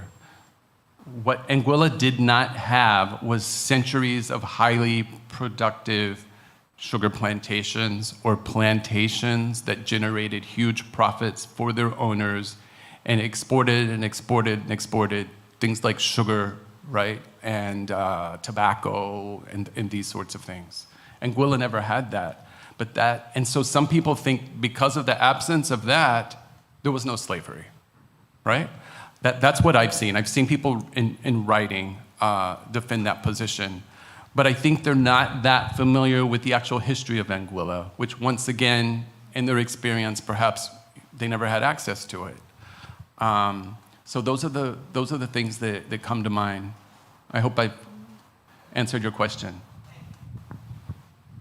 Thank you, Professor, for your presentation and for bringing these truths to us, because I was going to speak about precisely what Ms. Webster spoke about. And there is a myth, and the myth has been perpetuated not just in the 1800s or 1900s, but I have heard it with my own ears as recently as maybe 10, 15 years ago when there was a function and somebody said, well, we didn't have slavery. We didn't really have slavery like that in Anguilla. Yes, we did. We had slavery. We had brutal slavery. We had persons who were enslaved being hung close by here in Crocus Bay. And we have all kinds of evidence of it. And so it is important that we do know the truth. And interestingly, you just mentioned something about generations passing on to other generations. I have interviewed a gentleman who told me when he asked his grandmother about her ancestors, because he was interested in learning about his ancestors, she slapped him. You know, don't ask me about them, because she was not prepared or did not want to perpetuate the past. She just wanted to cut herself off from the past. And so we are in a church here, and I think it's important that I say this because I have taken part in a Seder, which is the Jewish celebration of the Passover. And I learned, I was invited to it, I participated in it, and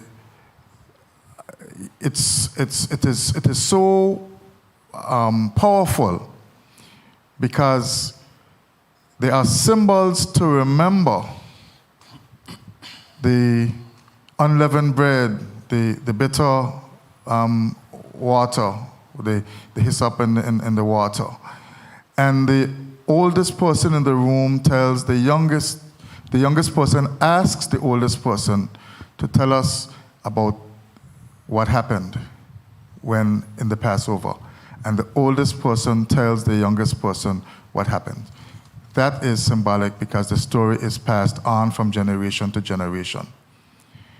And while the children of Israel spent 400 years in slavery in Egypt, and to remember it, the people of the Caribbean, of African descent, spent 400 years in slavery, maybe still going past that. But by and large, want to forget it. It was bad, it's past, history. Let's not remember it anymore. But I'll tell you, because I have been in the dungeons in Cape Coast Castle, I have looked out through the door of no return. And until you do that, or when you do that, or if you imagine doing it, or if you see a picture of it, you will know that this slave trade was real, that slavery was real, and that slavery in Anguilla was real, and that we have to remember, lest we forget. Thank you. Thank you.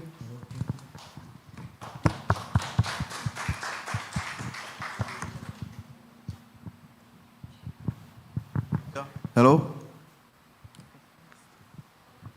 Go ahead.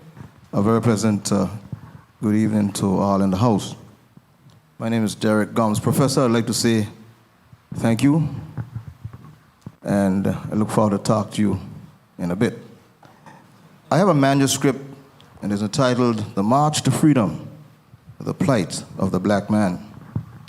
I have a question, but I just want to read a little passage here. It says, investigating the plight of the black man has pointed to a slave era that was the beginning of a way of life, and that has forged a common bond between how the black man thinks and inevitable responses he makes. My question, sir, I have not traveled too far, but I've been around to many constituents, Caribbean, Europe, South America. And the question I have is why in our culture we have a challenge of corporate business. I don't want to spend too much time, but you know that there are a number of cultures that have a way of coming together and creating an affair.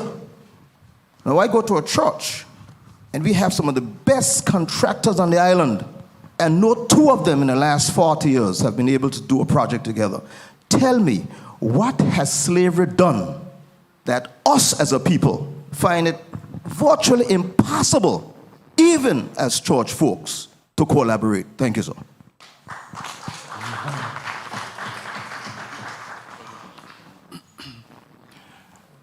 Thank you for your very big question, difficult question.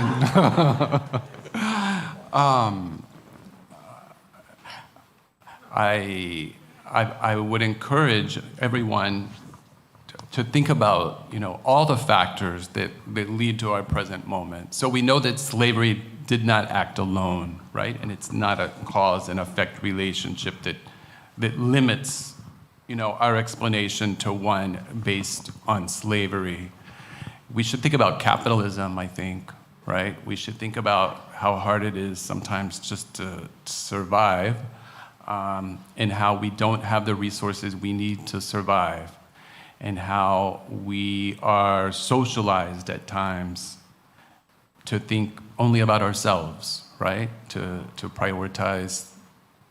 This isn't my area of research, or also I should add that, but I'm just kind of elaborating, right?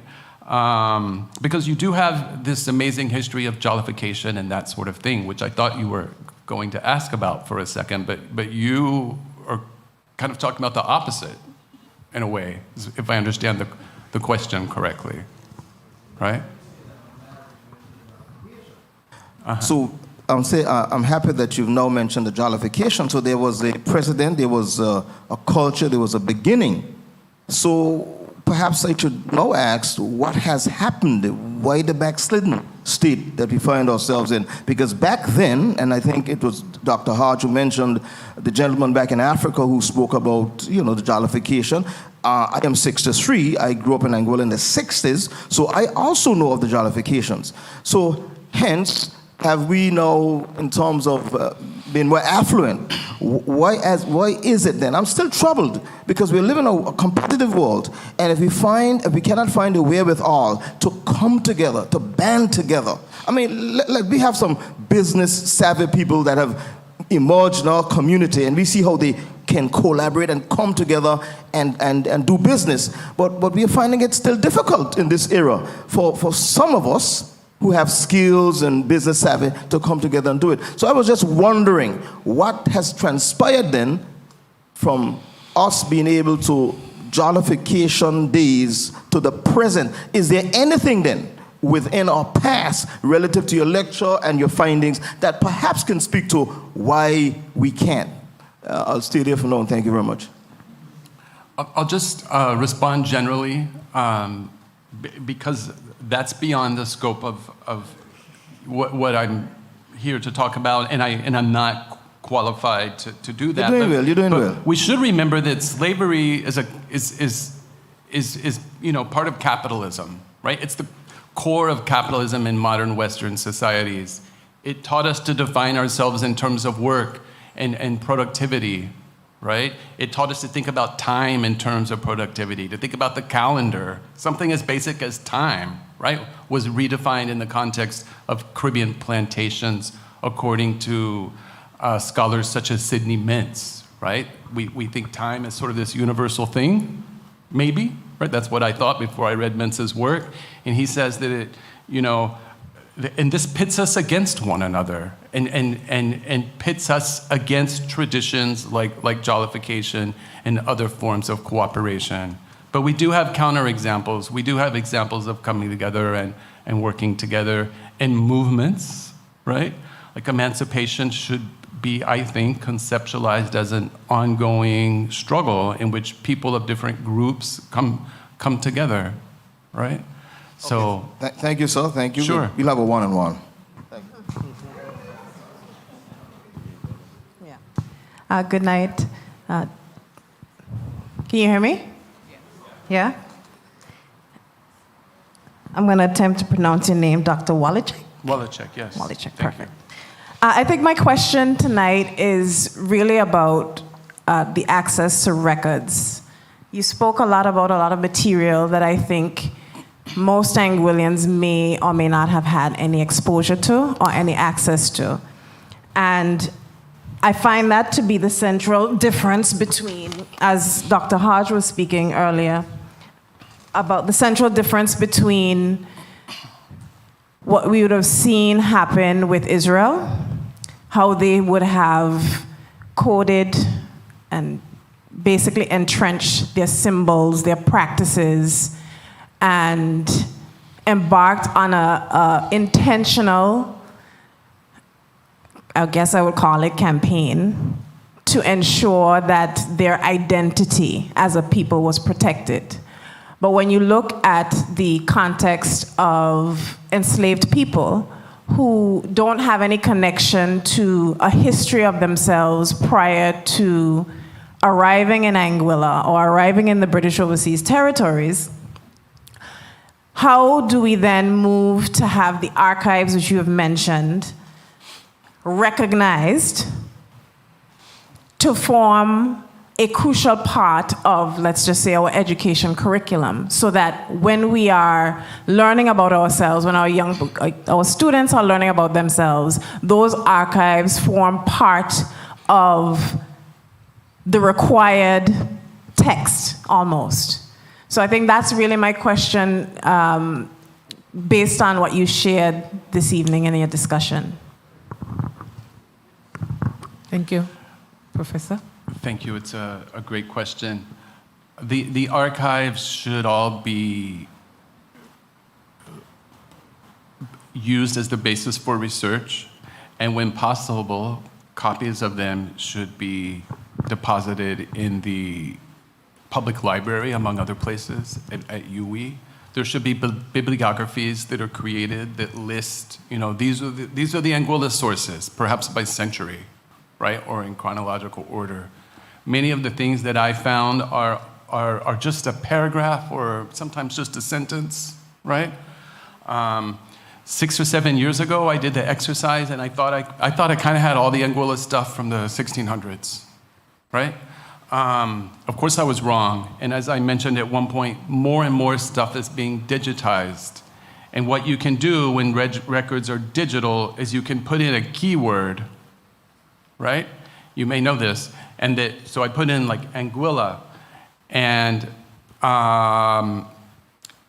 it shows you that word wherever it is in a document. So you can do that sort of keyword search for thousands of pages, and you get the results in a matter of seconds. That's amazing, right? And often you can go through those really quickly and find information. So this information needs to be used in research in the humanities and social sciences. Unfortunately, this type of research is less valued today than it was in the past. But your question points to the importance of it. It should be used for teacher training, and then gradually it could be incorporated into the curriculum. We need eventually for the curriculum and narratives about the past in Anguilla, I would say we need those should change, right? People should come up with another narrative about the past that builds on historical information and research that is different. I have found information in the past about Anguilla and deposited it at the library. It's such a simple task, right?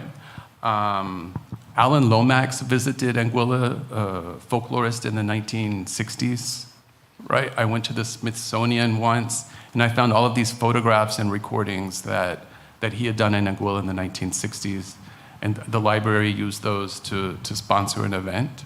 It was so simple for me to take those and give them, to the people at the library, but I felt like it was a huge achievement, right? Because there were even, and there still are, some people who were living that were featured in those photos and singing in the recordings in the 1960s. But for whatever reason, Lomax did not deposit a copy of his stuff at the library, right? And people didn't know about its existence. So I think there's a lot of documents like that are out there. People who do research in Caribbean studies should not just continue to do research on Barbados, Jamaica, Cuba, Puerto Rico, which are all interesting places, right, and very important, but they should branch out and do, research in Anguilla and Carriacou and Saba and, much smaller islands, even St. Martin, right, which is also neglected. So a lot of these colonies, too, are the colonies that, former colonies, are the ones that did not have large, what were considered successful plantations. And that is something that's very important, mainly because of the soil, right? So those patterns are really interesting. Okay, so as a follow-up, Yeah. really, is in a lot of the Caribbean territories that seem to have quite a heavy influence on Caribbean history generally, a large part of that push really took place there in their post-independence eras. Anguilla's not post-independence, but it has had a revolution. Right. But usually in those post-independence periods, you see a lot of push in terms of I don't want to call it, the historical development, basically, because the records become a crucial part of forming national identity. Mm-hmm. In Anguilla's case, I don't think that there may have been as big a push. So Anguilla didn't have, from my perspective, I can't speak unilaterally, it didn't have a large push in terms of the development of a national identity. And so I'm wondering whether or not, or to what extent you think the arrival of independence plays a material factor in the development of that research based on what has taken place in other Caribbean territories. I think, so you're asking about independence as being like a trigger or an impetus to do this sort of work and coming up with this narrative about the past and generating resources. I think the revolution functions somewhat like that, right? I do sense there are stories about Anguilla as a nation, even though it is not independent. There are people who will argue with you if you tell them that Anguilla is not independent. That's very interesting, right? But what I want to say is I think the push is ongoing. So I feel like the push to create this set of resources that I think you're imagining is ongoing and it's taking place. And a lot of significant work has been done. Some of it is hard to locate at times, right? Some of it is published independently, right? For example, and a limited number of copies are produced, which make it hard to find. But I see what you referred to, a push, as taking place and as ongoing. And I agree with what I think you're suggesting, which is important work remains to be done.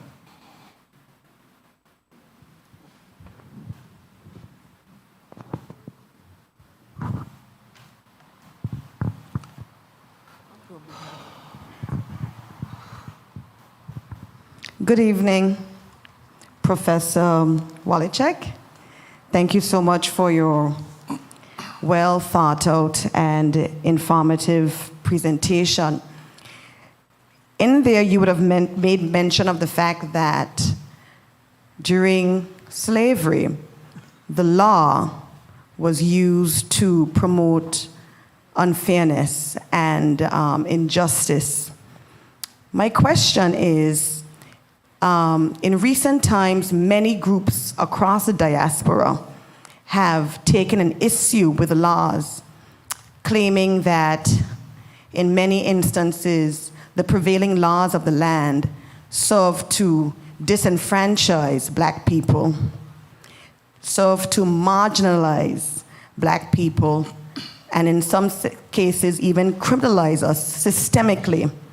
My question to you is, in your research, have you come across any indication of any forward trends?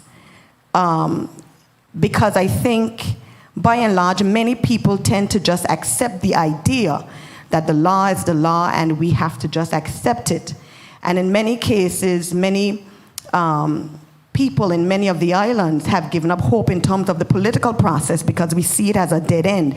People are hopeless, people are giving up on the idea of real progress. So my question is, are you seeing any trends within the African diaspora in that regard? And just to clarify, thank you so much for your question. Trends, what type of trends? In terms of our ability to organize ourselves. In response to unjust laws? In response to unjust laws. Are you seeing within the African diaspora any meaningful galvanization around the issues that are really affecting us?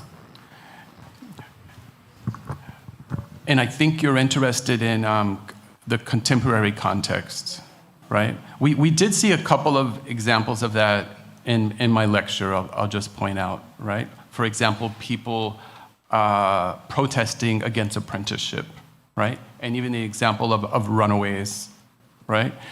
Who are people that we usually forget when we're celebrating emancipation, right? Perhaps I would suggest we should remember them, at least when we talk about emancipation in detail. People organizing against unjust laws. I can't not think about where I live, which is Puerto Rico. That's probably, the context that I know best in responding to this question.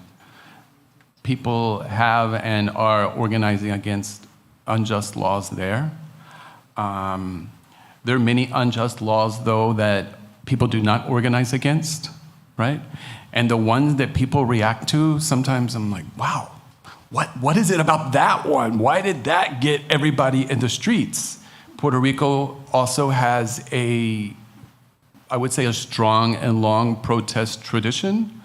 So I don't know if you heard about what happened there about 4 years ago, but I'll just tell you in brief, right? A very long set of text messages that the governor had exchanged with a close group of friends was released and published. And it was in the context of right after Hurricane Maria, right? Which is, I think, the same week or a week after Irma, right? Which devastated Puerto Rico. Maria, Category 5.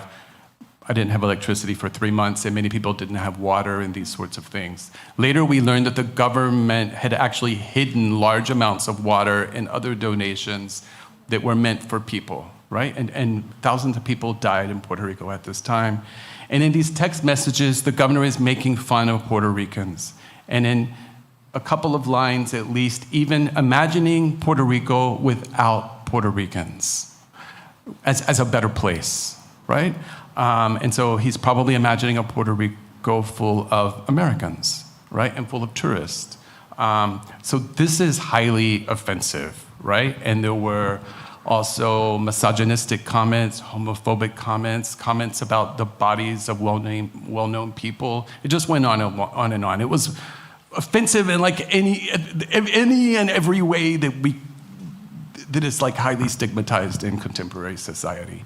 And people marched, young people, I think, started the march. There were major protests, and the governor was eventually kicked out of office, right? There are also marches in response to climate change, and in Puerto Rico today that are linked to changes in local laws, right? In Puerto Rico, all beaches are public spaces by law, and they have been, I believe, since the 1960s. So this is changing. Some rich people who are not from Puerto Rico are moving to Puerto Rico, and they're trying to close in their beach and make it a private beach, right? And there have been massive protests in response to initiatives like these. So these are the only two examples that come to mind at the moment. Before Mr. Rogers takes the mic, after he's finished and Professor responds, we'll take one more question if there's any more. So we have Kairis at the back. So after Mr. Rogers is Kairis, and then we'll come to. And quickly, Mr. Hodge, and we'll come to a close of the discussion. So, Professor, good evening. Congratulations on a well-delivered and researched presentation. Thank you. Thank you very much. You're welcome. One question and then one comment. In your opening, you referenced the first known recorded transportation of slaves to Anguilla. I think you misspoke when at one point you said 1998. I'm assuming you meant 1698. And I think Yes. you referenced... I didn't realize that. I think you're you correct. referenced the Sarah Rose or the Sally... Sally Rose. Oh, the Sally Rose. Okay, thank you. I just wanted to clear that up for the record. With regards to your comments on apprenticeship in Anguilla, Carvel Petty, whom I'm sure you must have, I'm assuming you must have met, he argues that apprenticeship did not exist in Anguilla. You seem to have conceded, not that there is a debate or this being a particular argument, but you indicated that even prior to slavery actually ending legally in 1834, that it sort of broke down, that slaves were able to get 3 days off to basically forage for their own food. In terms of your research on apprenticeship, could you identify some of your particular sources, or do you disagree, and do you share Petty's views in terms that it didn't really exist to that extent here, or do you feel that it was similar in ways elsewhere? Because I know that Antigua, in fact, did not have the apprenticeship, but Petty argues that for all practical purposes, it did not exist here. And while I have the mic, I believe that the Anguilla's smallness and the fact that it was never really written about, in my view, has contributed to the obvious ignorance by persons, I had never come across it, I'm glad I didn't, who actually said that slavery did not exist here. I think it is manifestly self-evident that it did, and I pity the poor editor who did to you what he actually did. So I'd just like you to give a particular comment on reconciling those two views of whether or not, and to the extent to which apprenticeship existed in Anguilla. Thanks. Thank you for your questions and comments. So to clarify, the Sally Rose is the first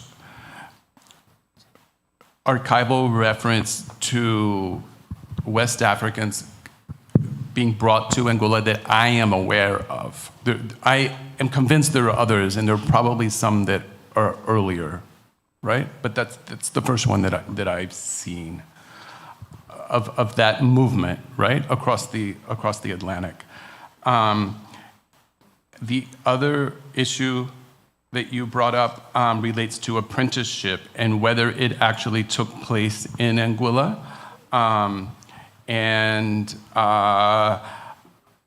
or if it didn't happen, right? If it kind of fizzled out, I think was your phrase. I think it did fizzle out to some extent, maybe to a large extent. That's what I would like to dedicate more attention to, right? The extent to which it fizzled out or not. If people left the island during apprenticeship in large numbers, which they may have, I think that suggested it did indeed fizzle out, right? Legally, people were still apprentices. So that is relevant also, right? But we could state both in our narrative about apprenticeship. We could say that legally, they were still apprentices. Legally, as I mentioned, though, they were not allowed to leave the island, and they did. And some of that movement builds on, this earlier history of being very mobile, right? And going to other islands to do things like turtle hunting and collecting cassava and those sorts of things. So I think those are topics that need further attention.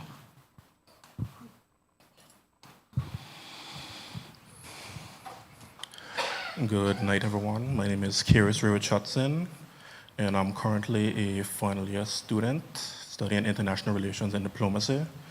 And I intend to do my dissertation on Anguilla and entitle it The Economic Castration of the British West Indies, Anguillan Reparations. So currently I know CARICOM has formed the CRC, the CARICOM Reparations Commission, and through that they have formed national reparations committees on its member states.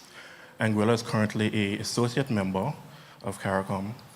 So I just want to know, what is your opinion of Anguilla forming a national reparations committee and the advantages or disadvantages, especially in the context of Anguilla being a British colony still?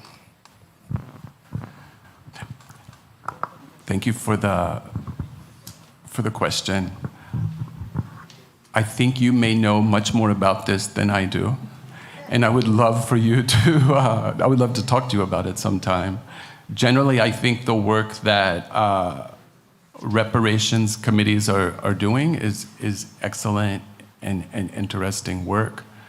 And I generally, based on my current knowledge, think that more of it needs to be done, and that the more places that are represented in it, the better. Thank you very much. Professor Waliczek, I endorse the comments that was made in terms of your research, and just want to share that when I graduated college, my first job was a research assistant, so I know what you went through.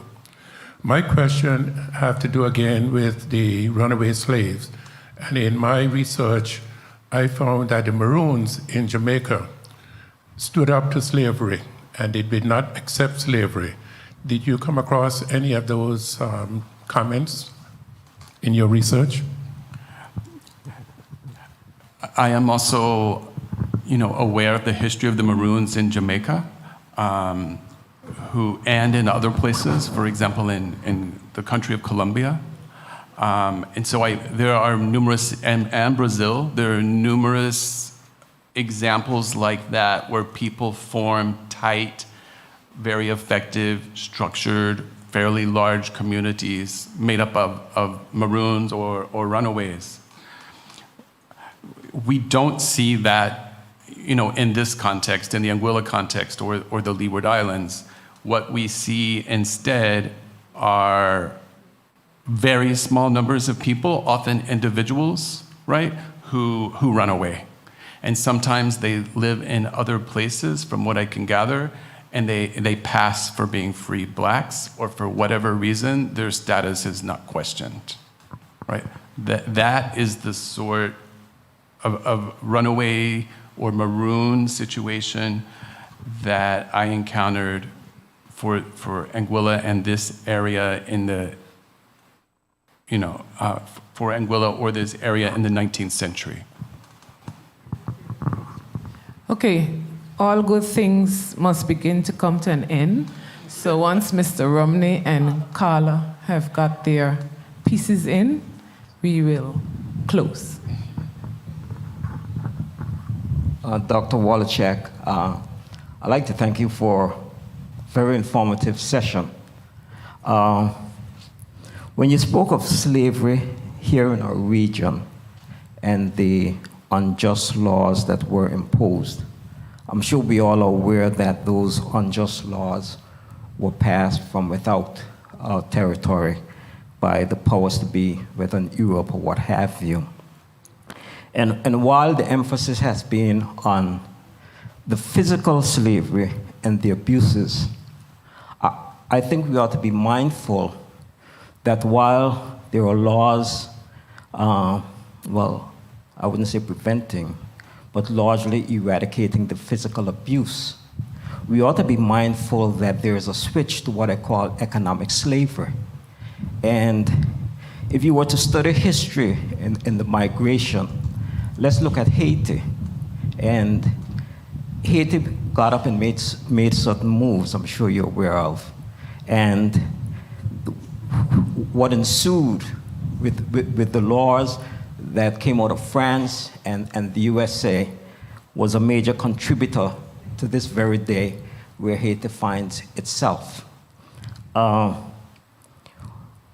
laws that are imposed on us from without are a means to direct capital flows where they want them, and therefore they can decide which nation or group of people prosper and which don't. And we are to be mindful of that. We are also to be mindful of the laws that are imposed on us that have certain criminality elements that seek to make us still a people that are deemed to be very criminal in nature, which, negatively affects our future.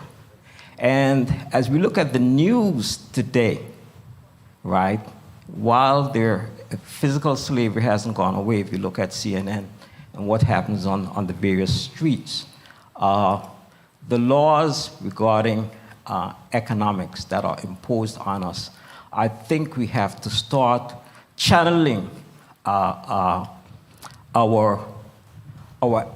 energies in that area to counter that. Because the physical abuse, yes, is in the past. And while we might, enter reparations, right, I deem that there's a switch from the physical slavery into the economic slavery, and we as a people ought to be very mindful of that and educate ourselves so that we can deal with it, because it's getting worse and worse day by day.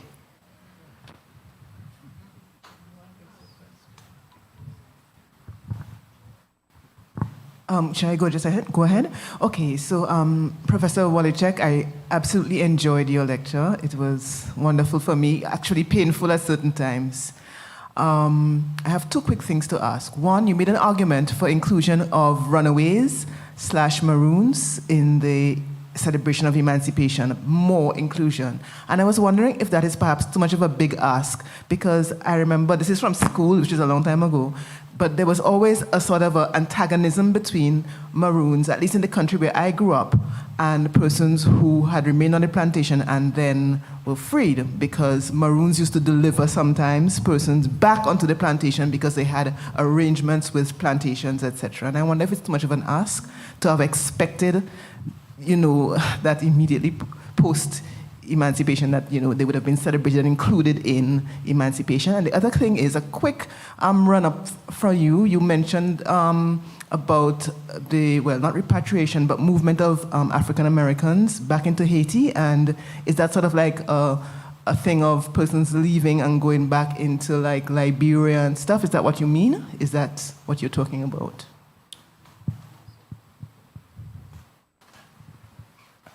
So thank you for the comments and for the questions. The first question was about Maroons, and is the inclusion of Maroons in maybe a new narrative about emancipation sort of too much to ask for, too much of a big ask, I think was your phrase, or something like that. Well, I would bring in Maroons in all of their complexity and assume that those discussions could be very fruitful, right? I believe there are also some Maroons of examples of Maroons, not in the context of Anguilla or the Leeward Islands, but in other places, actually selling captured people to, white slave owners to maintain their autonomy and their ability to function, right? And so you might be referring to those sorts of things, right? And there are, so I would say, not all cases involving runaways and Maroons are like that, right? That point to these huge contradictions and things that we sort of don't want to see, and examples of people who pride their freedom. And so the second question was about African Americans returning to Haiti. I didn't mention it in the lecture, but it was mentioned in the intro that Ms. Jancy Webster offered. So I can briefly tell you about it if you like. So Haiti in the 1820s, after the Haitian Revolution, the victorious Haitian Revolution, which we should teach more about as well, Haiti became independent, and it was led by revolutionaries. It gained control of all of Hispaniola, the whole island. It liberated the Spanish side, which today is, meaning it eliminated slavery in the Spanish side, right? That is denied by, unfortunately, by most Dominicans today because they've been taught otherwise, right? Which leads to Dominicans meaning people in the Dominican Republic today, right? They're taught that Haiti invaded and occupied the island. This is, very controversial, but it's actually very clear, right? So what happened is slavery still existed in the United States. Slavery did not exist in Haiti. You had people from the Leeward Islands in the 1820s going to Haiti because Haiti recognized them as refugees and allowed them to stay and gave them citizenship. I would not be surprised if some Anguillians ended up there, right? I know people from St. Kitts ended up there. But there was a program for African Americans, and the Haitian government sponsored them. That means it provided transportation, and it provided a stipend, tools, and in many cases, land for them to farm. And you get African Americans from various parts of the United States, mainly the East Coast and some on the South, going to Haiti because they did not want to live in a slave society, right? Many of them were free, right? But they did not want to live in a slave society or participate in an economy that was based on slavery, to a large degree. I think it's about 22,000, I would have to check, right? Many of them had problems. Some of them went back. Some of them died of disease, but some stayed. And some communities existed as African American communities for long periods of time. The most well-known of these is Samana, in the northern part of what is today the Dominican Republic, where African Americans were united by the schools that they established and by 2 churches, one of which was Methodist. And the church became a really vital social and religious institution that allowed them to, maintain their cultural identity. They were sort of Dominicans and Americans or Americanos at the same time.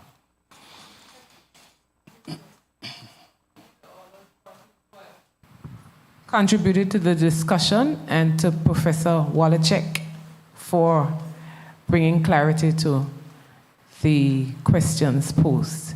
I now turn over to our able chairman to bring the rest of the program down.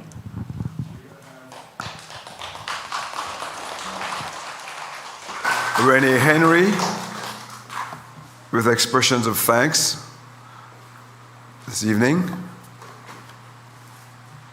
That'll be followed by singing of the song "Mine Eyes Have Seen the Glory" and the benediction by Reverend Wilmoth Hodge. Thank you, Renee. Thank you. Good evening, everyone.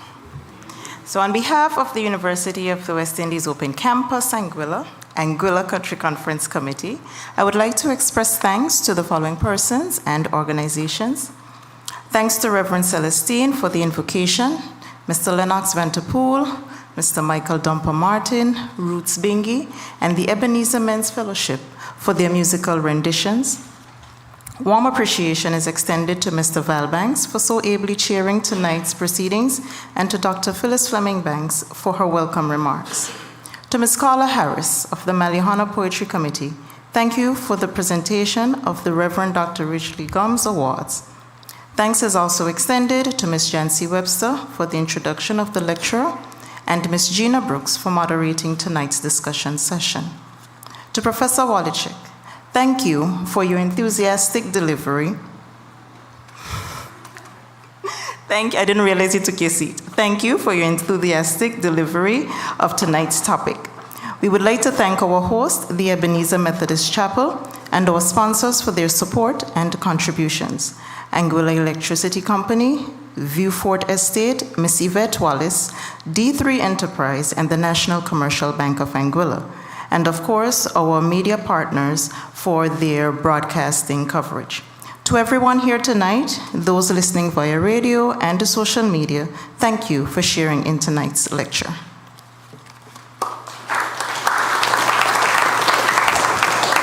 So we'd like to make one presentation to Dr. Walicek, if you'll make your way up.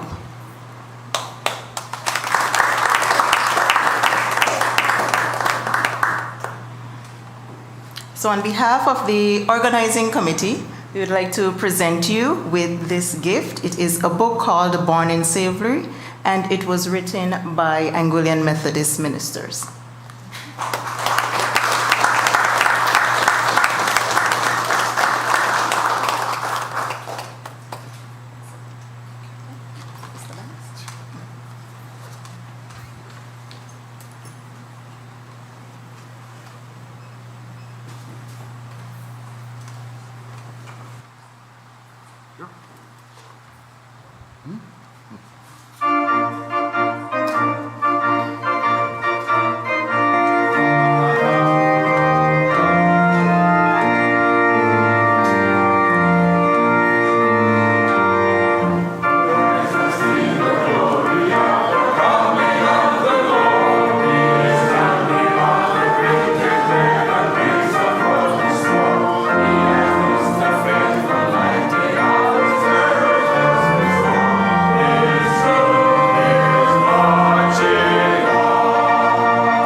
Receive the benediction. Go forth into the world in peace. Be of good courage. Hold fast to that which is good. Render no evil for evil. Strengthen the faint-hearted. Support the weak. Help the afflicted. Show love to everyone. Love and serve the Lord, rejoicing in the power of the Holy Spirit and the blessing of Almighty God, the Father, the Son, and the Holy Spirit, be among you and remain with you this night and even forevermore. Amen.